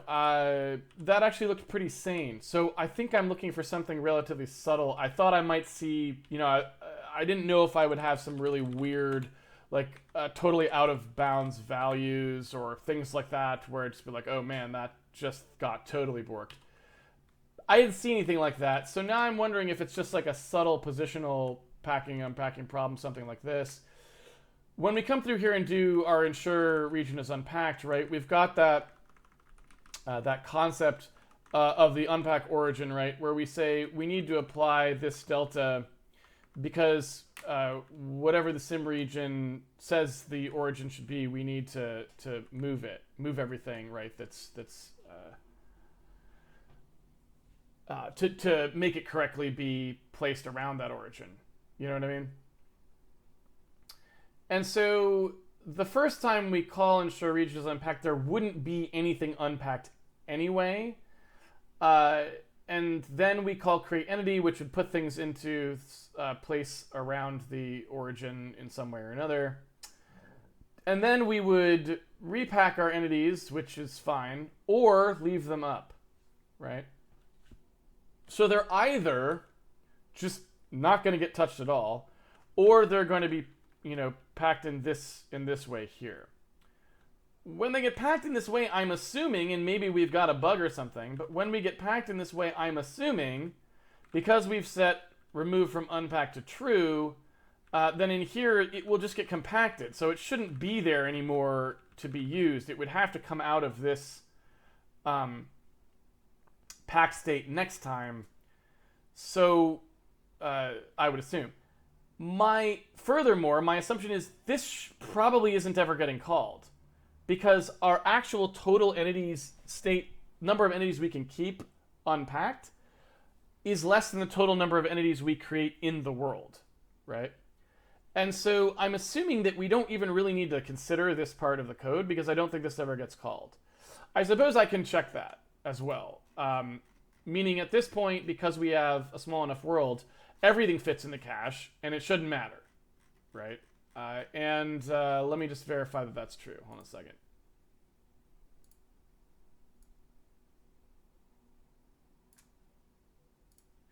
So if I run, I'm guessing that just never happens. Like, ever.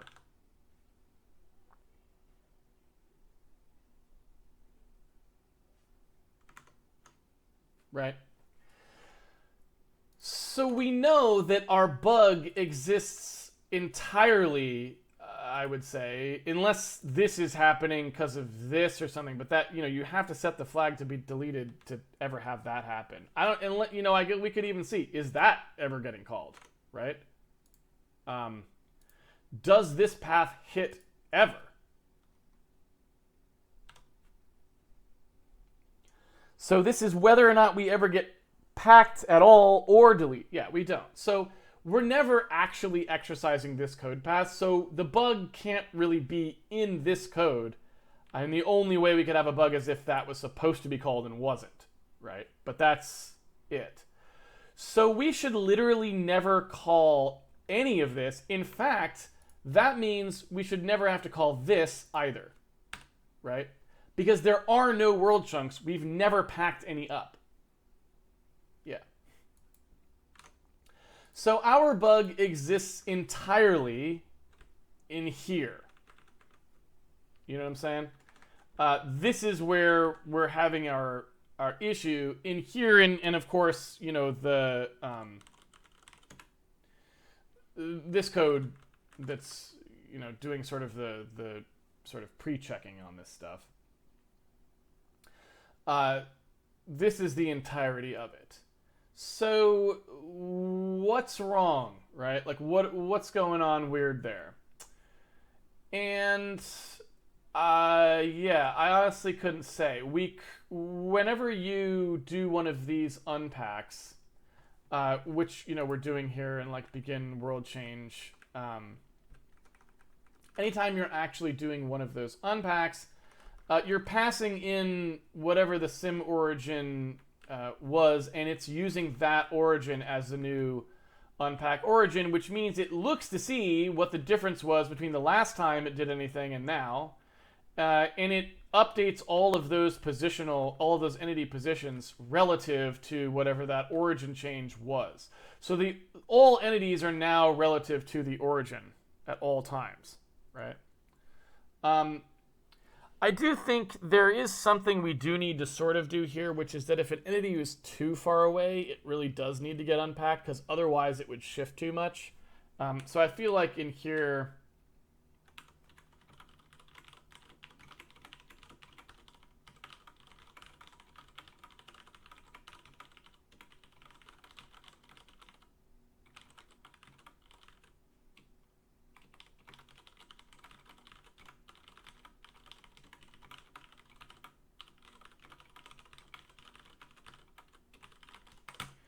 so we do want to pack things back up sometimes, and we want to do that because, again, the whole reason we sort of keep things in floats relative to local origins is to avoid floating point issues. You know, you can do things one of two ways. Either you can do that, which is more work, but can potentially be more performant, or you have to use doubles. But that's really all you can do if you want large worlds, because floats aren't big enough to store really large worlds. Anyway, so yeah, we know we're not calling that code path. We know we're only calling this code path, but I don't see any actual issues with this code path because that looks like it's doing exactly what we would expect. Now, I don't know if maybe... I guess one thing we would like to see is how many entities got registered in a particular sim arena. We should probably track that value and print out both of those. But we do know at least some are getting registered, right? And it seems like what the problem is that mainly we're having is somehow the entity we're following with the camera itself doesn't get registered, which doesn't make a lot of sense, but apparently is the case, right? This. So yeah, sort of puzzled. I'd like to track it down, but I'm afraid it's going to take too long. So I may leave this for next weekend, as what we will do is we'll go find the bug. So yeah, you can even see there's our world kind of off in the distance, right? But the camera's in Nonsense Town, and it's actually buggy as well, so you can see that it was having trouble like finding where entities were. Like, look at all the stuff that's stacked on top of itself. So we do know we've got a positional bug. We just don't know where it is, right? But we do know that that is effectively our problem. So when we're setting up these p-values, when we loop over our entities to update them, we're screwing up somehow. And the question is just how. Since it's so simple, you'd think we'd be able to see it, but it must be just maybe a little bit subtle. Because like I said, there's not really a whole lot going on here. This doesn't touch the bounds. This will always update it whether or not you're in the bounds or not, so it should keep those positions coherent whether or not you fall inside here, right? We're not looking at that criteria to see whether we update or not. So I don't really see...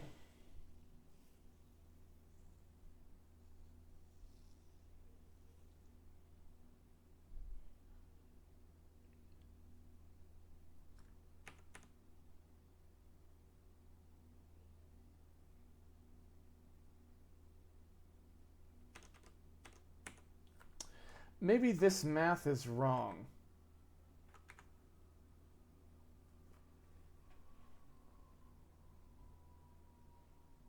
Like, for example, this could be backwards, right?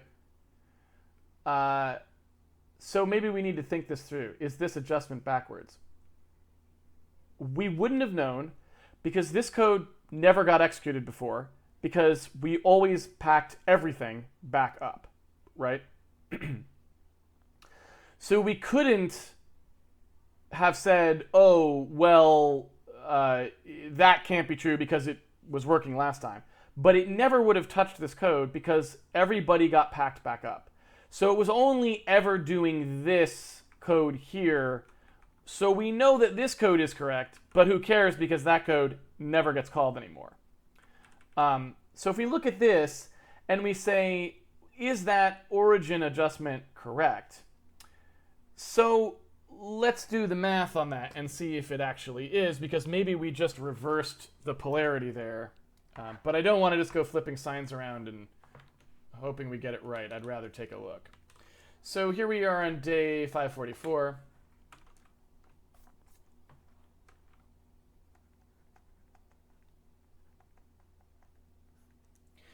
And so what we essentially have going on here is we have on frame n-1, which is the previous frame, we have a simulation region, and we have an origin, right? And then there's a P for an entity. So this is our origin here. Sorry, I gotta get this on a flatter surface. Not that my handwriting is good even then, but if we have an origin here, and we've got an offset value, which is P here, right? And then we move to frame N, which is the frame we're on now. And what we're seeing is that the origin has actually moved. So we had an origin on frame n-1, so we'll call that O(n-1), right? And it was here. But now the origin is over here at O(n), right? So this has moved. And we previously had a location P that was relative to this origin that now we want this, right?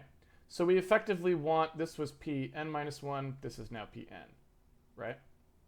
And so if we were to write the equations for these, what we would say is the absolute world space location for P, right? So P in world space, which is never supposed to change, it's just in a fixed location in the world, in an absolute sense, is going to be equal to the origin of n-1 plus P at n-1, right? It's this. It is also supposed to be equal to the origin at n plus P at n, which means that if we take these two and equate them, we say that On-1 plus Pn-1, right, has to be equal to On plus Pn. And what we want to know is this. We know all of these, right? But we want to know what the new P is. So if we were to solve for the new P, we would have to transfer this to the other side. And we would end up with this equation. On-1 plus Pn-1 minus On, right? Refactoring the terms, we get Pn-1, and we have these two terms here. So we would add On-1 minus On. And that, right, is our update equation. To find our new Pn, we take our old Pn and we add n-1 to n. This means the old one is positive and the new one is negative. And I want to say, although I don't remember, that if we look at who gets the positive and who gets the negative, it's the wrong way around. The new one is supposed to have the negative, right? That's the new one. And the old one is supposed to have the positive. So yeah, we had a negative. We had our sign flipped there. And I don't know if that's the problem, but that was definitely a problem because I don't think I messed up that math. I don't know. And hey, lo and behold, that was the problem. So yeah, math is hard. Let's go shopping. I don't actually remember what that particular Barbie said. You know, let's be honest. Barbie wasn't wrong. Math is hard. Shopping is easy. But hey, math can be more rewarding than shopping sometimes. And so that's why we do it, right? So now I think we're off in a good space here. And hey, we can now leave our code in a good state for the week.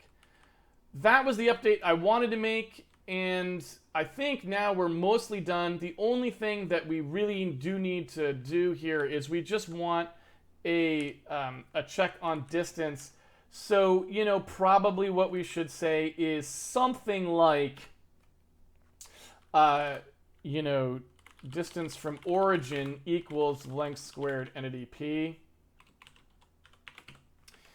And we just want to say, look, if this distance from origin is too high, so like max allowed distance, you know, I don't know, but don't get more than 100 meters from the center. I don't know what you want there. So, you know, fundamentally speaking, we have 24 bits of precision in a floating point value, right? So I feel like I don't really want things that are going to be, you know, if I talk about the number 16 million and I talk about shifting that around, I probably would say, you know, fractional, maybe we would be talking about 32,000, 16,000, something like that. So I would probably say maybe 1,000 is actually, so 1 kilometer away from the origin is probably okay. I don't know how safe we want to be there. So I'll say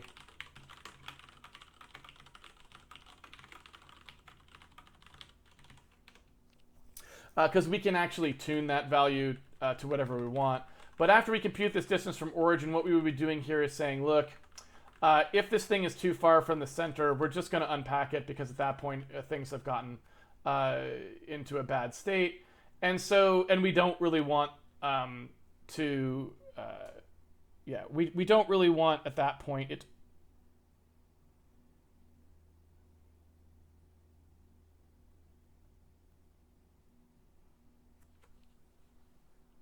You know what I just realized? We don't have to do this here either, do we?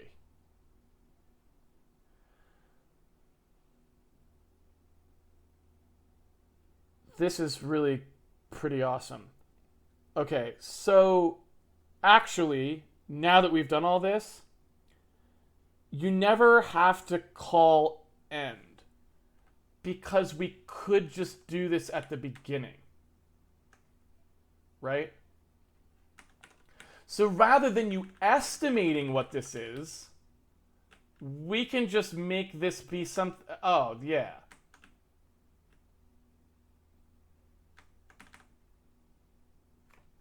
Oh, that's much better, right? So actually, forget everything I said. All we really need to do is this. Forget this. What we really wanted is to just do this loop, right? Where we are doing the removal. We just want to do that the next time you ask us to unpack. Because then we actually know exactly what the min and max chunks are because you're handing them to us, right? And if somebody would have been placed outside we can literally enforce our precision exactly by saying if the update delta, right, would have placed this person outside of the correct area, then we will pack them, right? So we can do this. We can say, look, we're going to update this this unpack origin here, right? And when we do this update, we can just say, if you would have crossed outside, we'll pack you. We can even do it a little bit better. I'm going to do it in 2 steps just to make sure I don't screw up because we're kind of out of time here. But what we should be able to do is say, all right, in the case where this thing is potentially going to be repacked, then we just say, oh, you know, pack it if you're gonna, otherwise register. I think that's it.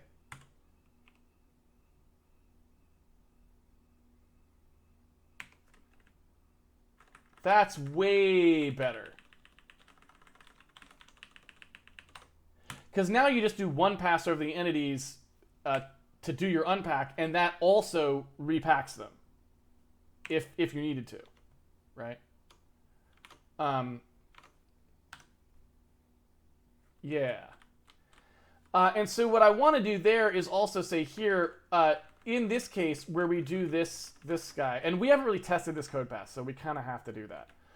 But when we're going to repack this stuff, what we want to do here is say, look, don't actually do this math because we know that everyone is correctly near the sim region, right?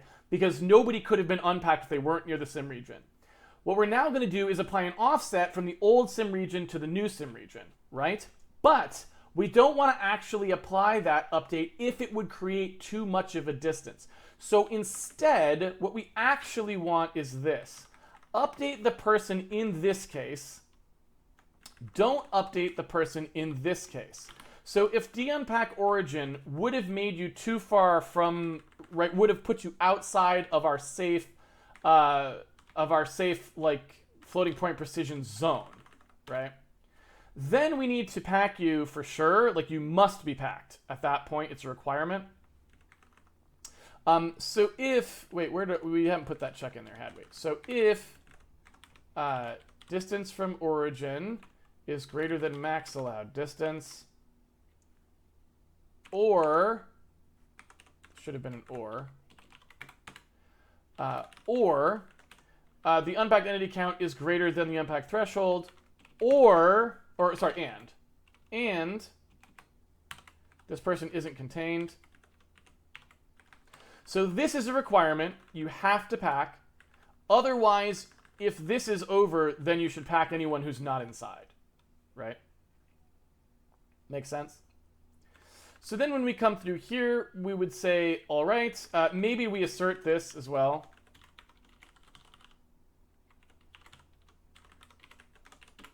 And then so when we come in here, we say, all right, because we know that this should never happen. Now we need to pack this guy, but the problem is we actually don't want to pack the world position of this entity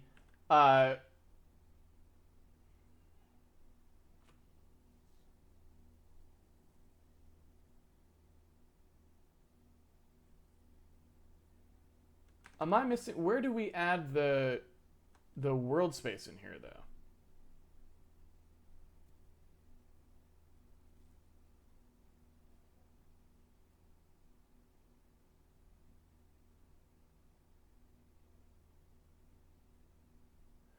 So this code looks like it... Did I mess it up before when I was changing it around? Because where do we actually pack...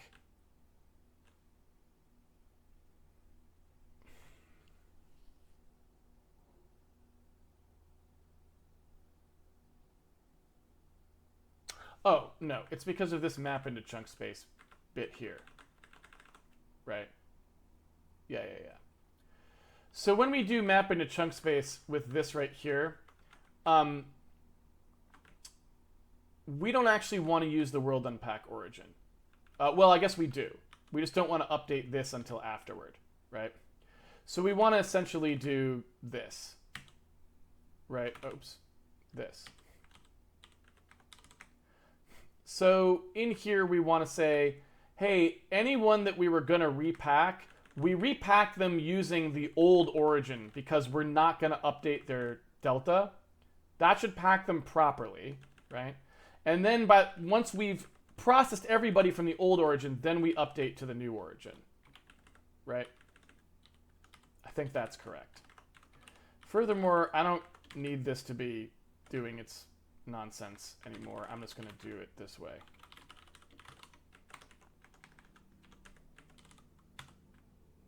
All right.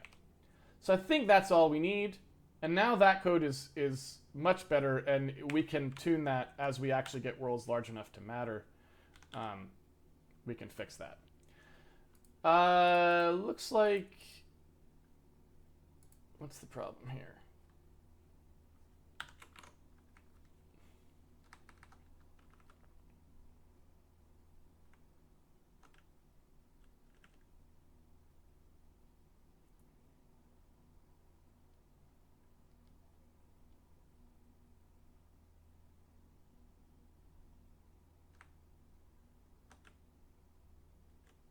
So that should only happen in this case. I'm going to break this out a little bit, like too far for precision. I'm going to call that this.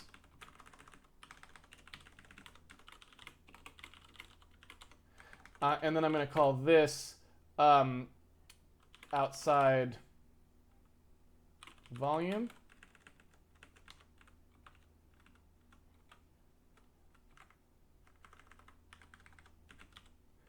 And that way I can write this and say,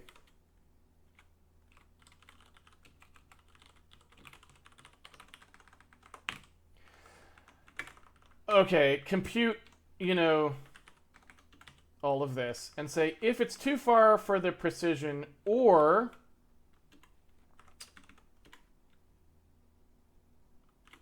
it's outside the volume and we're over the required entity limit. And in fact, maybe I'll make that one too.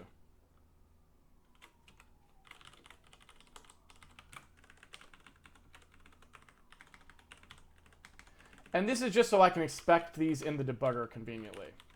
So what I want to say is, if we're too far for the precision, or we exceeded our count and we're outside the volume that we expect to use, then we assert in here that we're outside the volume, because you shouldn't be able to be too far away from the origin, right? That shouldn't be possible when we do this operation here. And so let's just make sure that's true. All right, so let me see. So now we come through here. I should be able... did I? And I probably didn't put this into debug build. What we really need to do is just have the lighting turn off. I never really need to be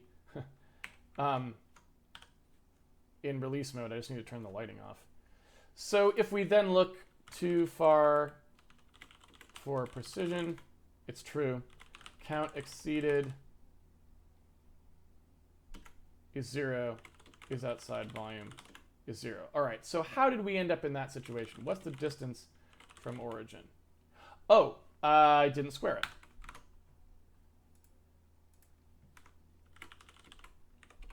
We're using the length squared. We need to square our max allowed distance as well. So that's actually that.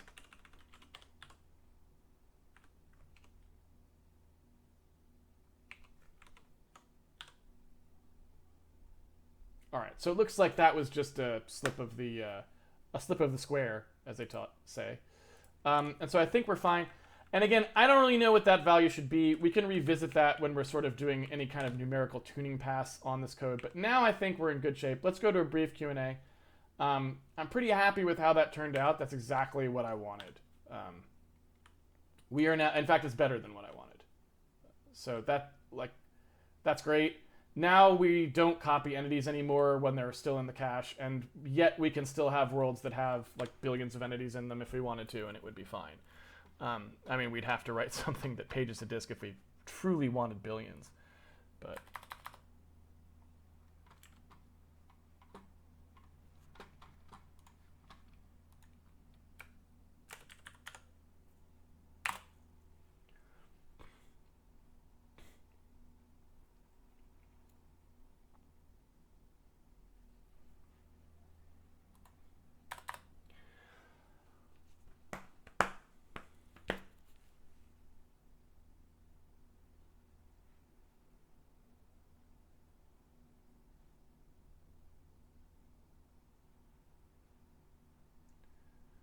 Would you do Linux programming if you had a Remedy DPG on Linux?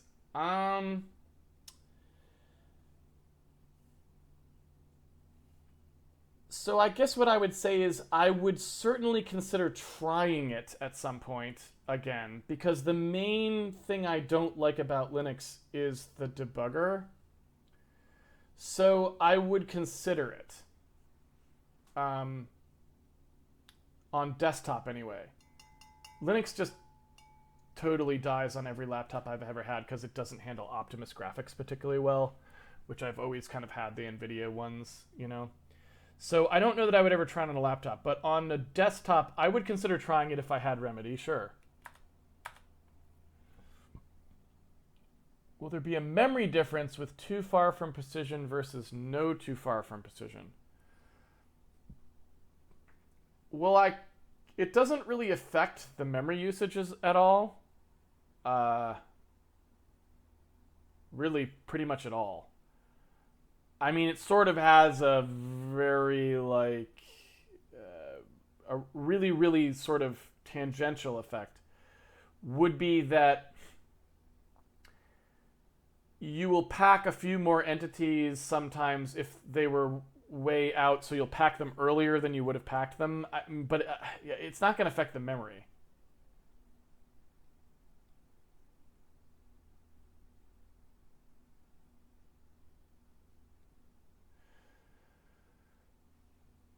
I'm working on a project where the client has written some prototyped mathematics code in MATLAB. I've translated most of it. However, I have some discrepancies with the output, and I can't figure out if there's a better way to debug the problem than a whole bunch of printf debugging. Thoughts?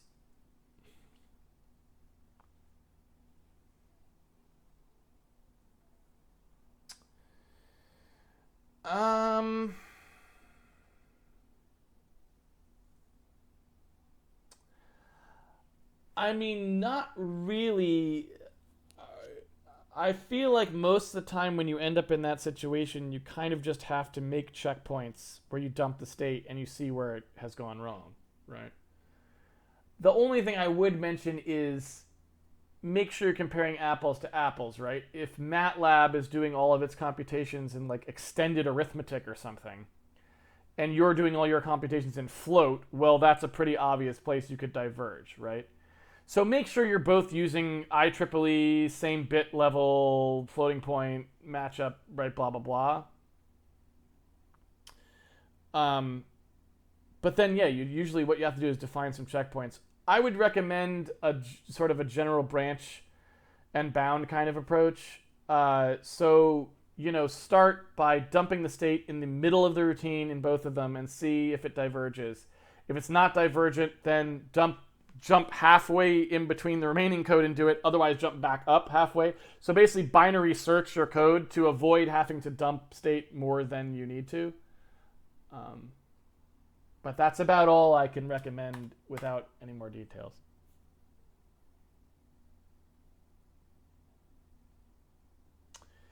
When you're hopping around in a large room, it appears when you're hopping up, it seems that the outer area is lighter than the area around the player. Is this on purpose? Lighter than the area...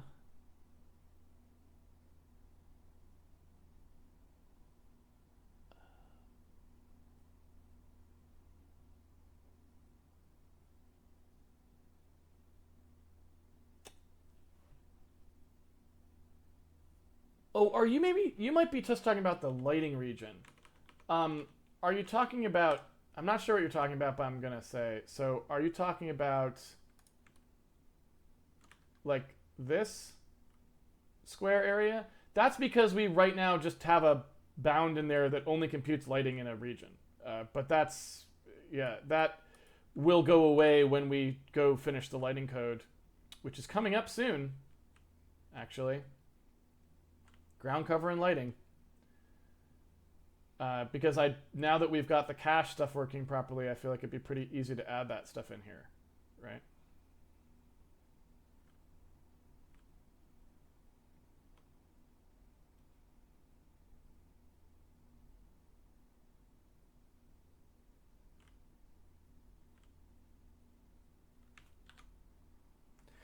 How large a world does the float precision allow in this case? Do you mean how large of a world does the float precision allow in Handmade Hero in general? We don't have any float precision problems in Handmade Hero, so they wouldn't be the limiting factor. The limiting factor would be the fact that we use a 32-bit XYZ index for our spatial partition. So the limiting size of the world is actually that, not floats. So if you go look at this part here, the chunk size, which you can set, I'm sad to say I don't actually remember what that is. Chunk dim in meters. So let's take a breakpoint there, and I'll tell you. So if we took a look at the worlds and we look at the chunk dim in meters, here it is. Why is there a nan? How is our code even working if there's a nan? Oh, duh. Because we can't... As always, you can't inspect anything when you're in a release build. Let's try that one more time.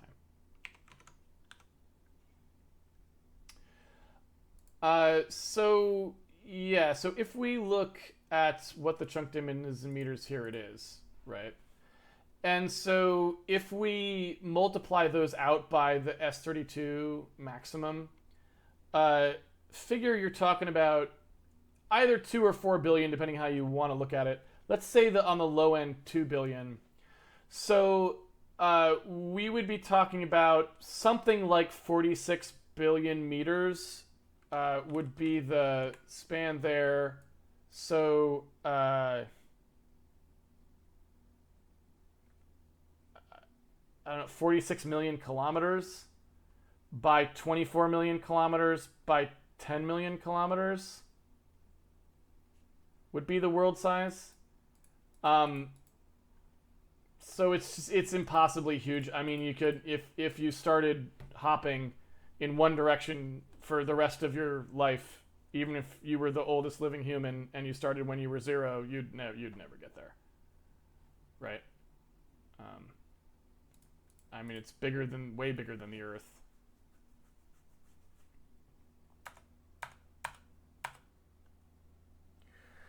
The assertion that we didn't find was a debug table assertion. Assert macro inside record. Oh, okay.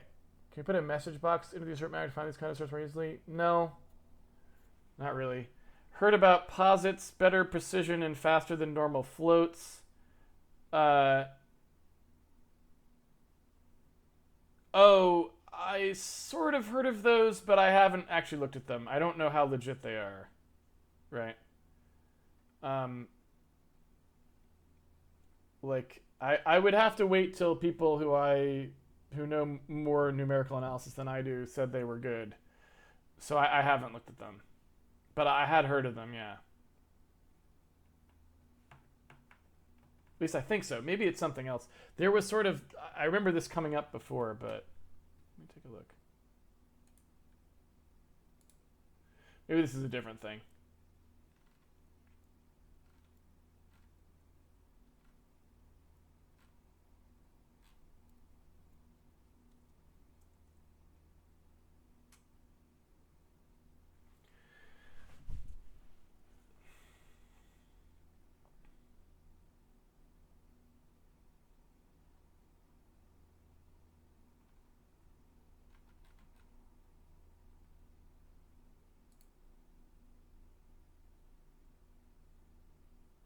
Oh no, so it's from 2017. Yeah, so yes, I did sort of see this. I had not really looked at it, and I don't know.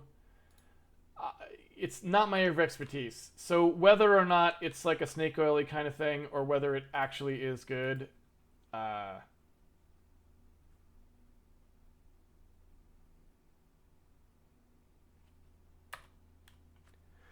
you have time to explain on the zooming towards the mouse position and how it can be implemented? I thought I went over this. I thought I literally went over this last week. Didn't you ask me about this last week?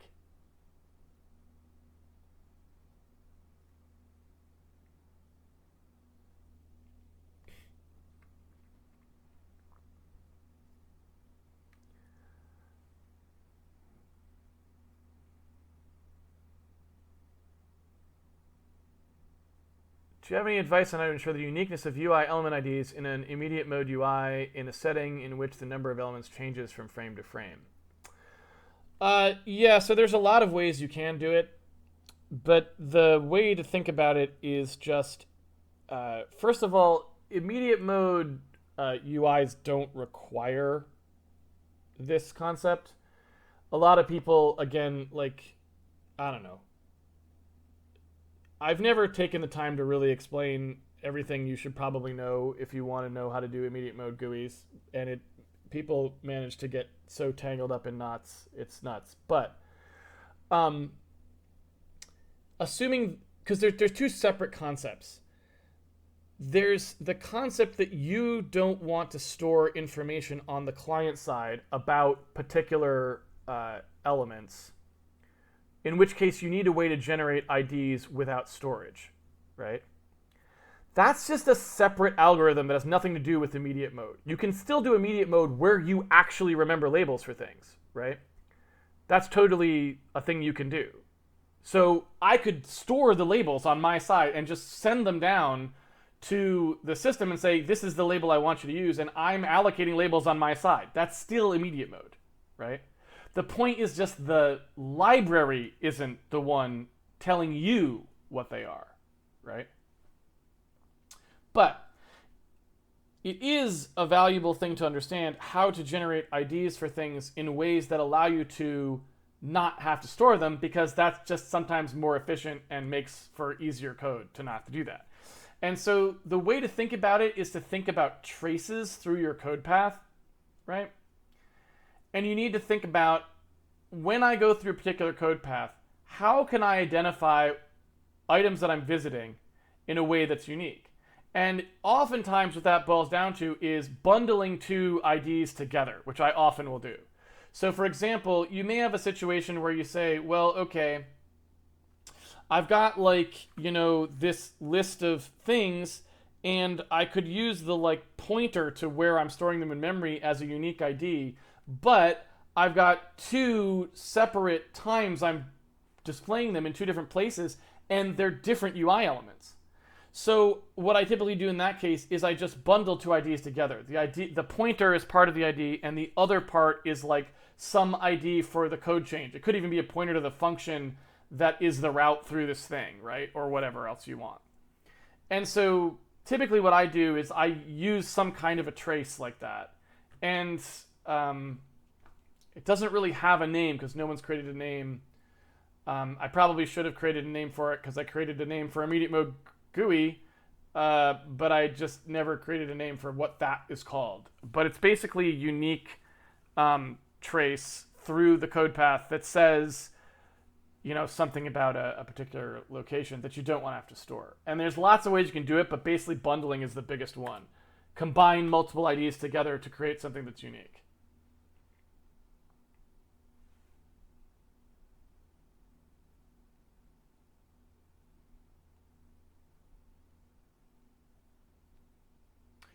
What's the most effective way of testing code? I come from a web development background, and there's a very heavy focus on unit testing and test-driven development. I'm not sold on the dogma of that, and I don't think it's really used in game development, which makes me curious as to how you do test in game development effectively. You might want to take a look. I've sort of talked about this many times before, so you might want to just go watch an existing one rather than me repeating myself. If you just go down here and type in test-driven development, you can see some answers that I already have that you can see if those sort of answer it for you. The broad stroke version of it, once again, is just that testing is just like any other kind of development. It's basically a trade-off, like everything else, of time versus results. Literally everything you do in programming can be stated this way. Testing is just another thing. And so, like everything else, at any time, whether you're on games or web or anything, what you should be asking yourself, and what almost no one does, but what you should be asking yourself is, can I save development time in toto by writing tests or by not writing tests? And that's always the thing you should be doing. Some systems, it is very clear that you could save a lot of headaches by writing some tests to bulletproof them, because A, the tests could be easy and straightforward to write, B, they would have good coverage on what you actually need, and C, the system is subtle, so tests are likely to find bugs you couldn't find easily any other way, right? That's a system that should have a test written for it. Another system, like the user input handling in a game, forget it. How are you ever going to write testing for it? It's never going to happen, right? So unit testing is completely out of the question. But sometimes you may be able to find other ways of testing the code creatively. So for example, one of the things we do in game development is we do randomized user input testing.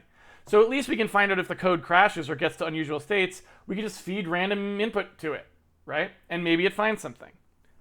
In the future, we'll probably have AI-driven input testing, right? Where we maybe train AIs on things that players do somehow, and then run it and see what happens, right? So, you know, there's other ways of testing. But the most crucial thing to ask yourself anytime, anytime, is just, is this saving time? Because if actually what's ending up happening is you're writing tests, and writing the test is taking a lot longer and not finding enough bugs than if you just hadn't done the testing, then you're actually making a worse product. Period. That's not even arguable. That's just true, right? If you could have spent that time making more features or doing other kinds of debugging that would have found more bugs than the testing found, you are literally making a worse product. So dogma is always bad because what dogma does is it gets rid of the reason why you did something, right? And so you always have to remember the reason why you write a test is because you think it will help you find bugs you either A, couldn't have found, or B, would have taken you longer to find, right? You know that. So apply that logic every time. Don't just write the test. Think, is that going to happen here? Yes or no, right? So the reason that we don't do a lot of unit testing in gaming usually is because the systems are too dynamic and the output is not well defined. Is this particle system working properly? I don't know. Did it look good, right? So one of the reasons that we oftentimes have to do a lot less unit testing than maybe even we would like to do, because maybe I would like more unit testing to be sure that something's working, we just don't have a lot we can test, right? That's kind of the real gotcha, right?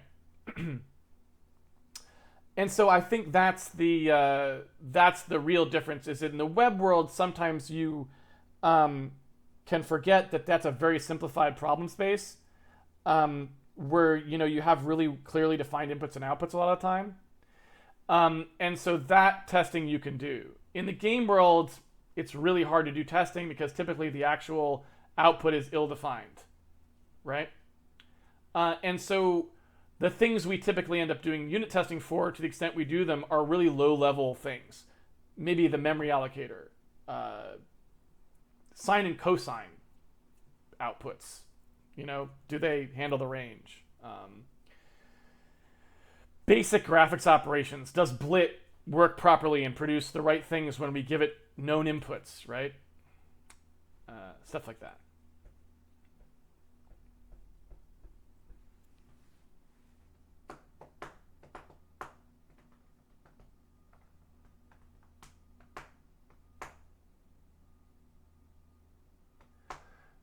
You said last week that you'll explain the zooming towards the mouse point on the whiteboard. I did say that. I didn't mean to say that. I guess I'm just not sure how to explain it in any way other than what I already explained, just in terms of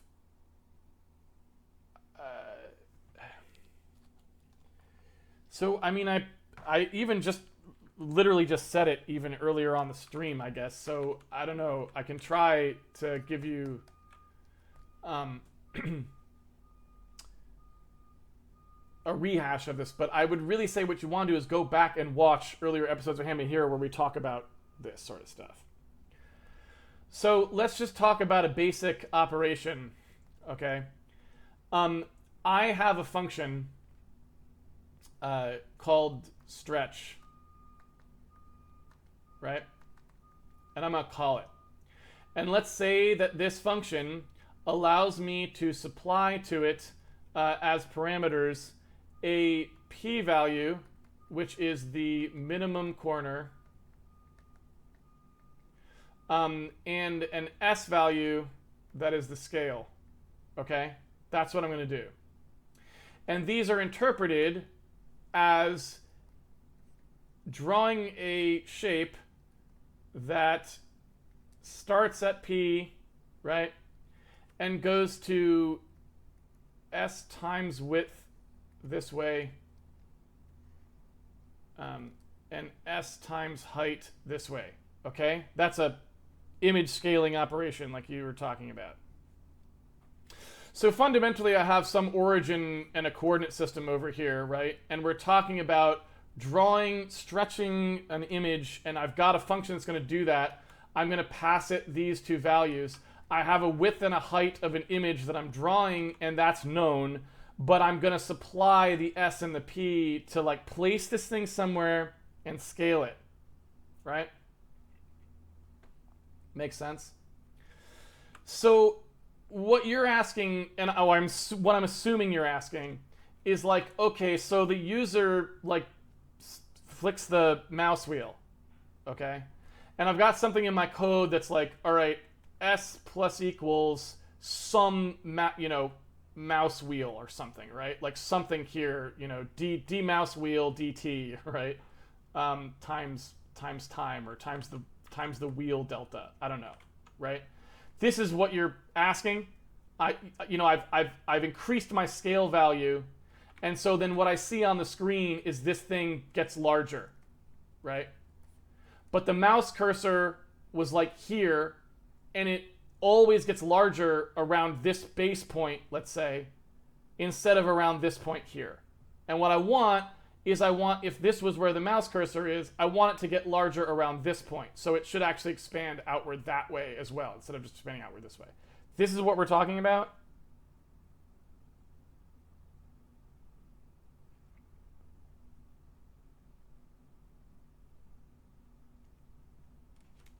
Is that what we're talking about? Okay. So again, just write the math of what you want first and see what you can see from that. So let's start with our state change. We are going from one state to another, right? We effectively, like I said before, we have an n-1. So I'm going to label these, we have frame n-1. I'm going to call that A, okay? We are going to apply the mouse wheel, and that puts us on frame n, and I'm going to call that B. So fundamentally what we're talking about here is a transition from A to B. We're saying our S is fixed. So somebody, you, Senthusiast, is changing the S value. And so our entire responsibility here, right, is moving P. That's all we have to do. We just have to figure out how do we move P, because that's the only thing we can do, right? We have no control over anything else. The scale is now what the scale is, based on the mouse wheel equation that you've written, whatever it is. And so now we need to know, how do we change P to put this in the correct location such that this point appears fixed to the viewer, right? That's what we're doing. So we fundamentally have a situation where here's all of the variables we have. We have PA, right? This is the location of the blit, on A. We have PB, the location on B, right? We have SA, this is the old scale. And we have SB, this is the new scale, right? I should have just called this old and new, but you get it. Right? These are our parameters. And furthermore, we know width and height, so we know the width and height of the image. Right? And we know the mouse position, right? So we know like M.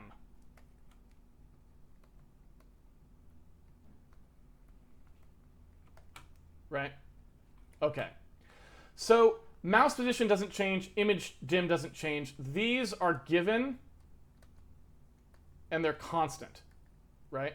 So these are just like numbers. They don't have any relationship to anything we need to solve for or care about. They're just going to be constants that feed in. They don't change over the course of the 2 frames that we're talking about here, and they are just values we know. We're given them, right?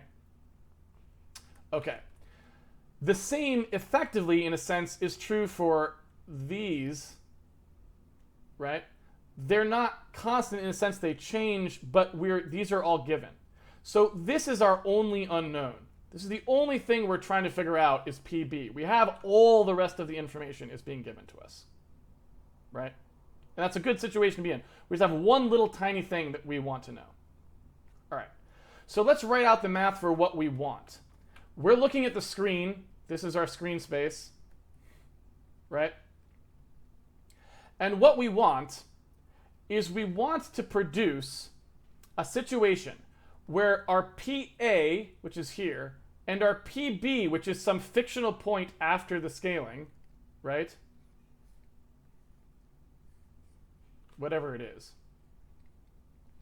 We want to produce a situation where the mouse point maps to the same location in the image in both cases. Right? Make sense?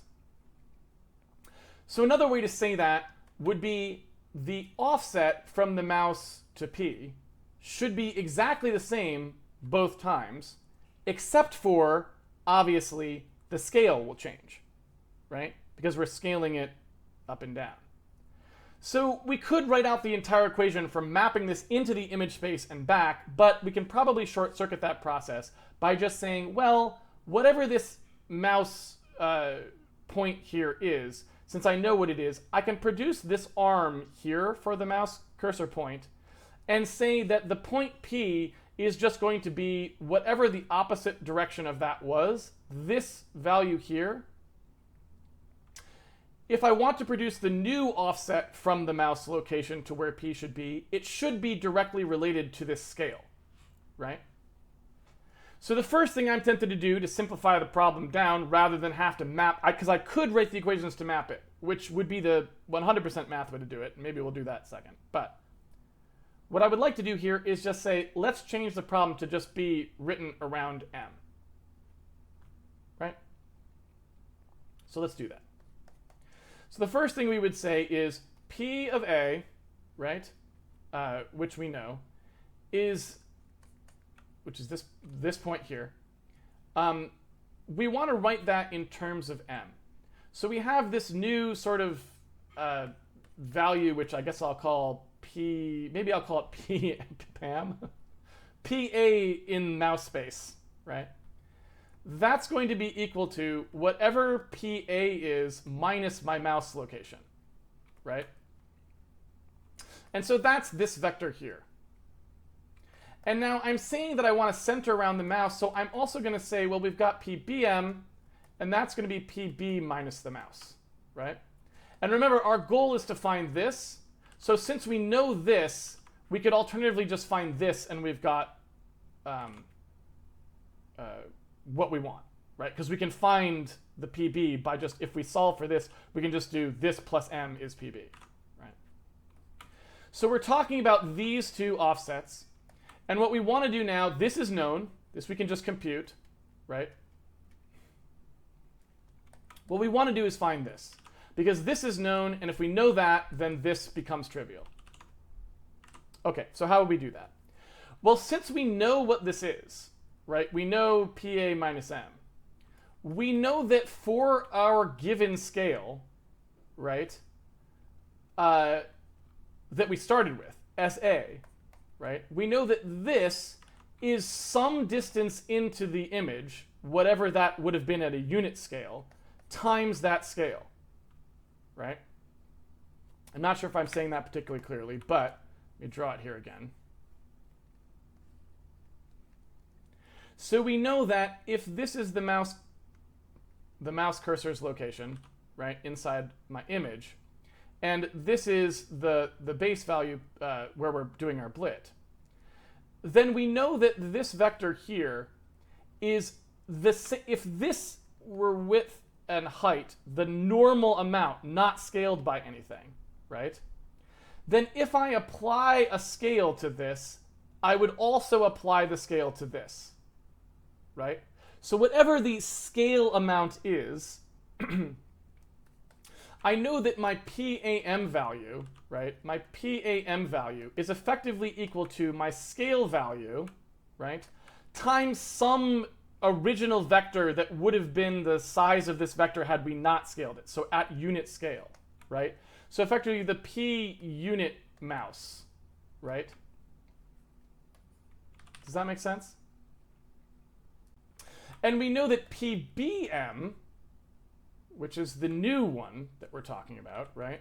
That one, and sorry, I should have called this A, because this is the scale for A, is whatever this value is, right, times the B scale. So I know that effectively PAM is SAPUM, and I know that BM is SBPUM, right? Are you with me so far?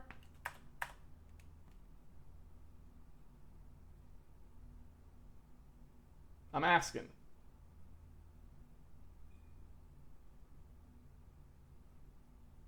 Okay.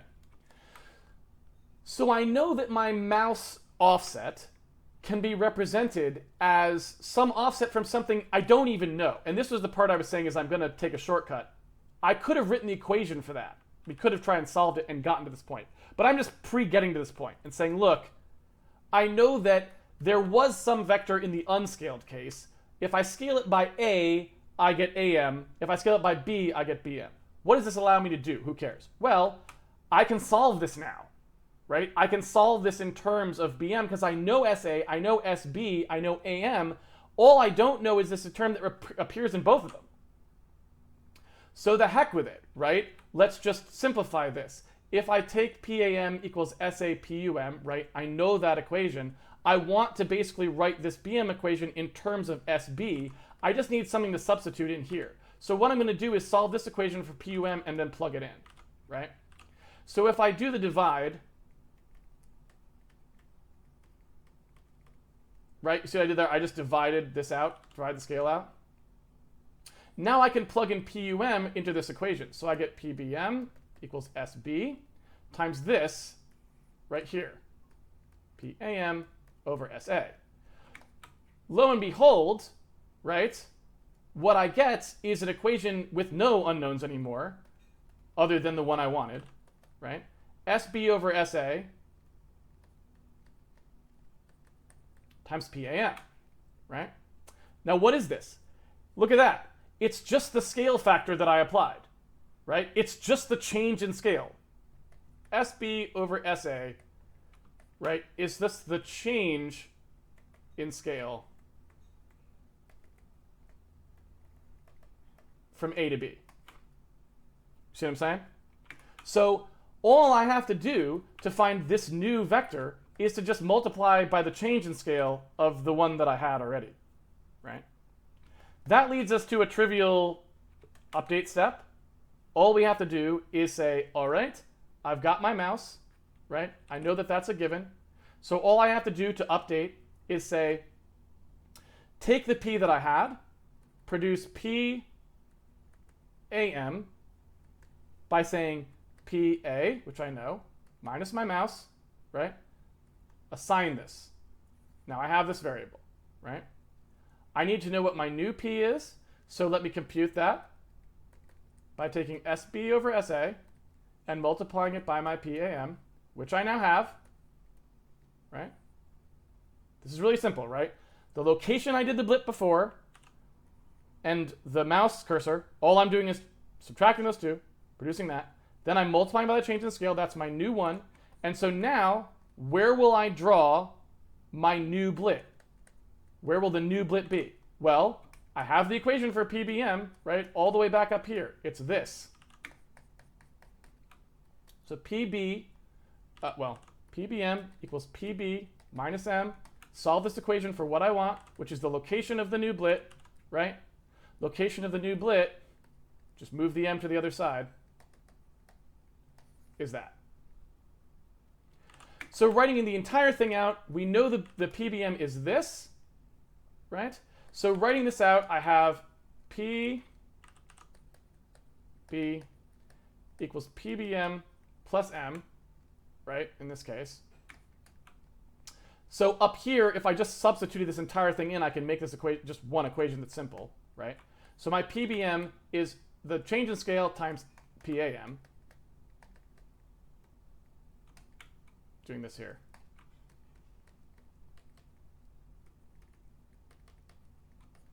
Right? Makes sense? So the new location is the change in scale times the delta, that delta vector, plus the mouse cursor. I can keep going. What's PAM, right? What's PAM? PAM is PA minus M.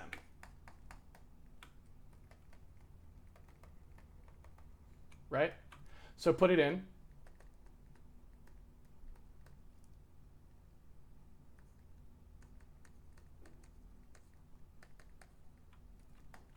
Make sense? Right? I'm just substituting PAM back into this equation that I had before.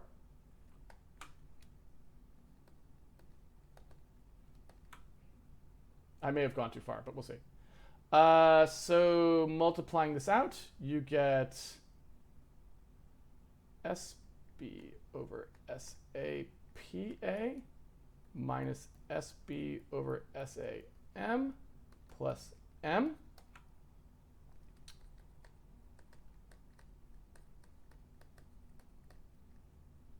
And so changing this variable so I can do the subtract, it would be SA over SA, right?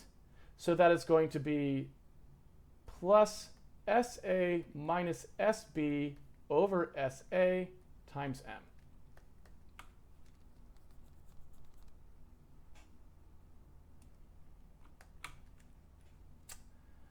So looking at what you've got,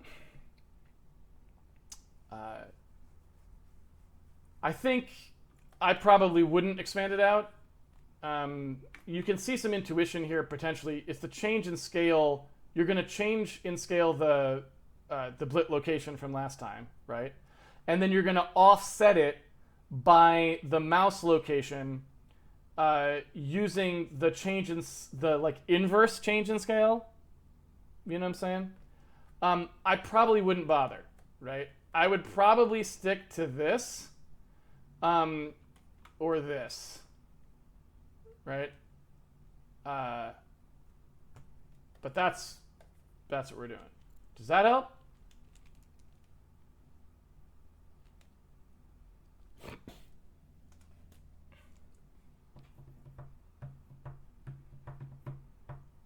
And fundamentally speaking, I mean, I don't know. We'd have to go check my math, make sure I didn't make a mistake, right? I mean, because math is easy to make a mistake. But understand that process, right? You have to be willing to write out the math because you know, fundamentally speaking, the only thing you can change is the location of the blit. So the question is, how do I get some math that tells me how the blit location changes with respect to the scale? And since you're already telling me you want it centered around the mouse, that's just what I assume I'm going to want to do, right? All right. So let's talk about this slightly more cerebrally just for the last thing, because that's just like grind the math, off it goes. Conceptually speaking, another way to think about it is, what is scale, right? What does scale mean? So scale in our world is a multiply. And multiplies work around an origin, right? So if I have the number 5 and I multiply it by the number 6, I get 6 times further away from the origin as 5, or 5 times further away from the origin as 6, right? But it's always around the origin. So on the number line, right, if 5 is here and I multiply it by 6, I'm going 6 times further away, right? And if it was -5, I'd be going 6 times further away, just in the other direction. But I'm always going around the origin. So if you said, I want to scale around the mouse cursor, another way to think of it would be make the mouse the origin temporarily, right? Because what's actually happening? Well, here's my actual origin, and here's my p-value. If I just freaking say s times p, right? If my p prime equals s times p, or the way I've been writing it is pb, right, equals s times pa, right? So I'm changing this scale around or whatever, right? It's happening. Another way to look at it is like, look, forget all of that stuff. What's the actual change in scale that I'm going to do, right? However much I want. I could call that S if I want to, but we've been calling it SB over SA, which is like the change in scale, right? Because my previous scale was something, I've got a new scale now, right? Does that make sense? And so in that particular case, I'm just talking about the difference in scale. So what do I need to do to my P location to update it, right? And in this case, we just say, look, if you want it to scale around the origin, just make it relative to the origin first, right? So I can just say, all right, let's do a change in variables here, right? Let's make P relative to M. How do I do that? Well, I say P, minus M, whatever that is, right? And this is, I guess, A, right? And I need that variable, right? So I'm going to call that something, PAM, right? And again, I'm just changing my thing. Now I'm going to apply my scale, right? So I want a new thing, which is like my PBM, right? Some new thing. So this is step 1. Step 2, I want to scale by the change. So this is the change. I'm going to scale it. And I know that it scales. I know that it scales around my origin, right? And then finally, I want to produce my new point, which has to be relative to this origin. So I need to add the origin I was using back in. You know what I'm saying? Right? And lo and behold, just doing that conceptual process, right? Make it relative to the mouse, scale it, then unmake it relative to the mouse, right? Relative to mouse, scaled, unrelative to mouse. You know what I'm saying? Hey, if I just expand this out, look what I get.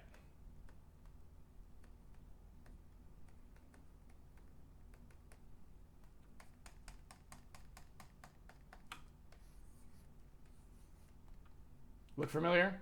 It's literally that right there, right? SB over SA, PAM plus M.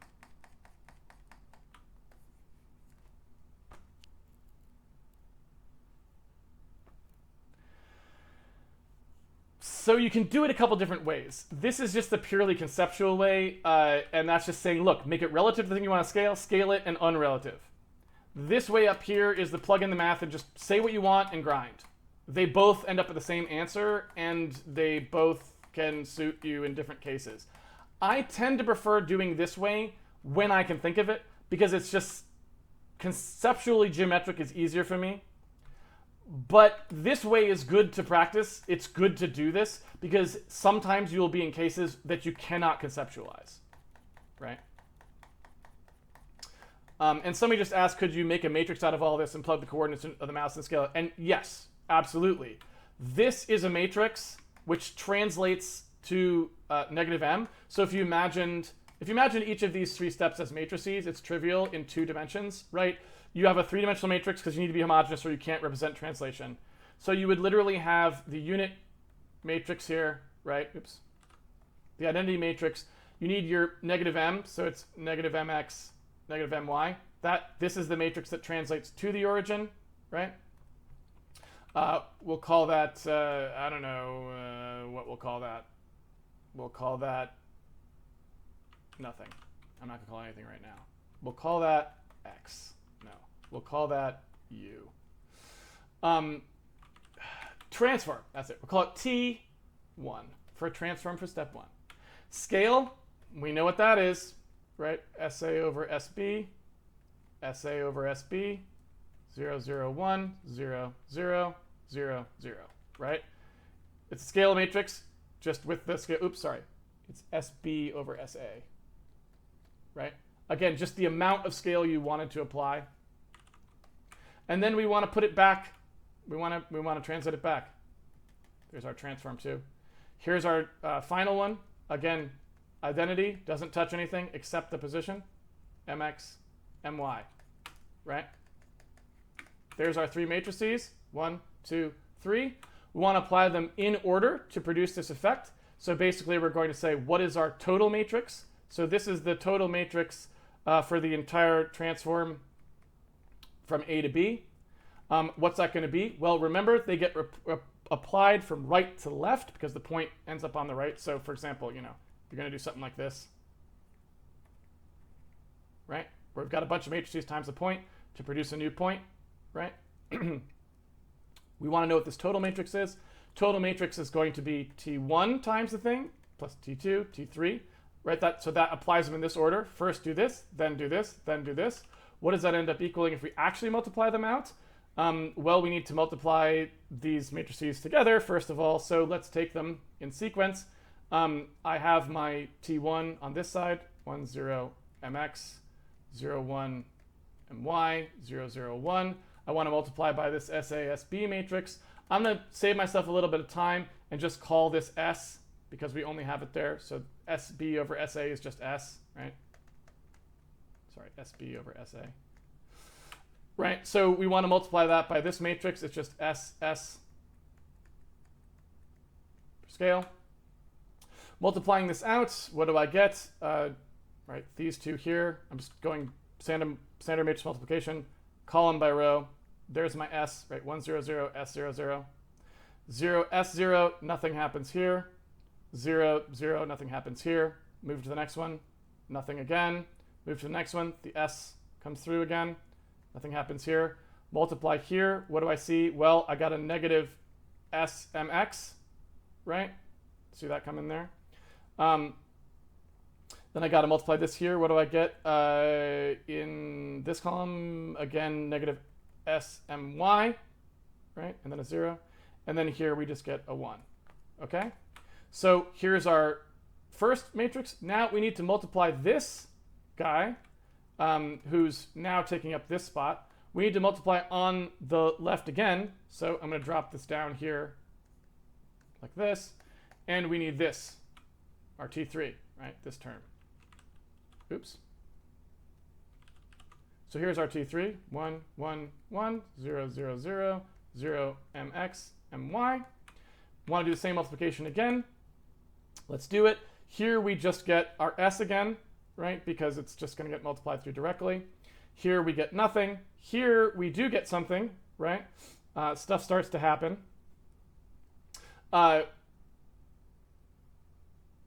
Negative SMX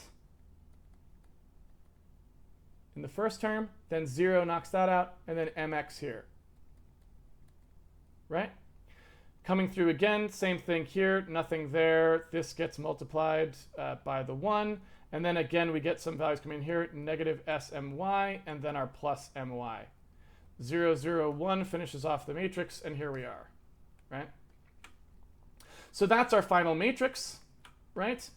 It is expanding out, SB over SA, SB over SA in those two slots. And then here we have our, in this part of the point equation, this is an M and an M, right? We can think of this as an actual vector, right?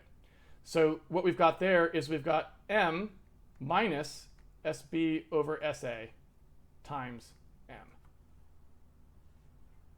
right? So that's what we're actually multiplying in. So then, if we want to see what this actually does, well, this term can be simplified because that's just inverting, right? That's like saying, M minus SB over SA M is just the same as saying, well, SA over SA M. I can just do this actual subtract because these two terms are the same. So it's SA minus SB over SA times M. right? And that's all that is. All right. So that's the matrix that we would end up with, I believe, unless I messed up my matrix multiplication. And so then you have to ask yourself, well, does that do the same thing, right? So if I actually have SB over SA, 0, 0, SB over SA, 0, 0, right? This is just a scale. And then I've got my SA minus SB over SA M1. What happens if I actually multiply it by something? So in this case, I want to transform my original point, right? I want to transform PA as a vector. So this would be PAX, PAY, right? I want to transform this vector by this matrix. Well, it's pretty straightforward. And of course, there's the 1 here because I'm doing my, I was doing it in homogeneous coordinates. But if we imagine multiplying this, well, the SBSA is in the scale location. So we're just going to end up with the first thing is just going to be SB over SA times PA, right? That's pretty obvious. And then the next thing that we're going to get is this times this, right? Or sorry, not times this, is times 1. So we're going to add that to it. So we're going to add SA minus SB over SA times M, right? And that's the update step that we would actually do.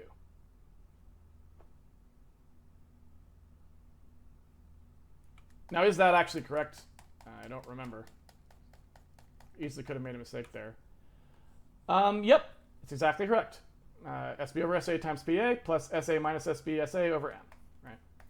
So the matrix version does exactly what you would expect, and hey, I didn't make any mistakes apparently.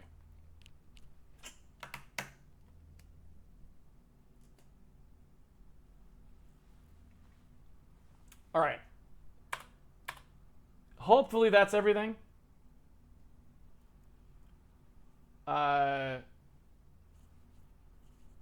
If there's anything you don't understand in that, we could try it again some other time. If that makes sense. Hopefully that's like a ton of different ways you can look at this problem. Go work them out yourself now. Like, go do all of that yourself. Study until you can get it right, because that's the only way to train your brain. Nobody starts out being able to do that. You just have to do it a lot, and then you can, right? And so you should be able to work out all of those. That's all just like what a graphics or generally physics-y programmer should just. You should just always be doing stuff like that just to keep your brain going, and understanding all those relationships. Because if you don't, they'll never really sink in. You got to do it. Don't just take the answer. Like, do it. Work it out yourself on a piece of paper. You'll get it wrong a bunch of times. That's totally fine. Even on stream, you watch me do it on the blackboard. I'll get them wrong. So, totally fine. Do not panic.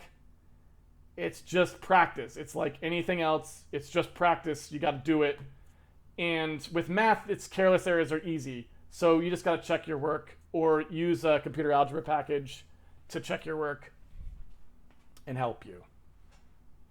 But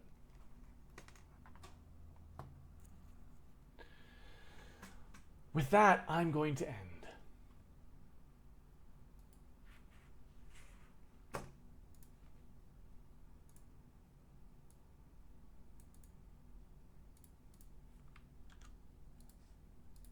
All right.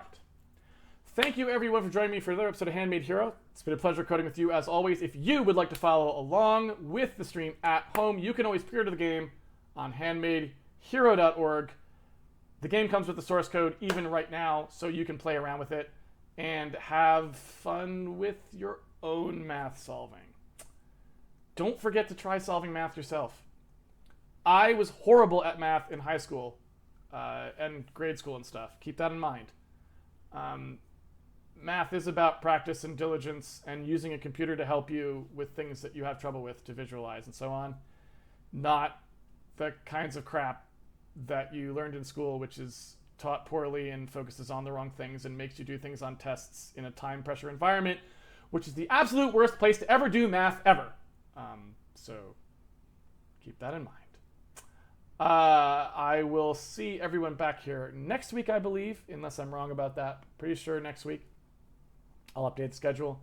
At which point we will start adding ground cover and lighting fixes into the game because we now have the caching.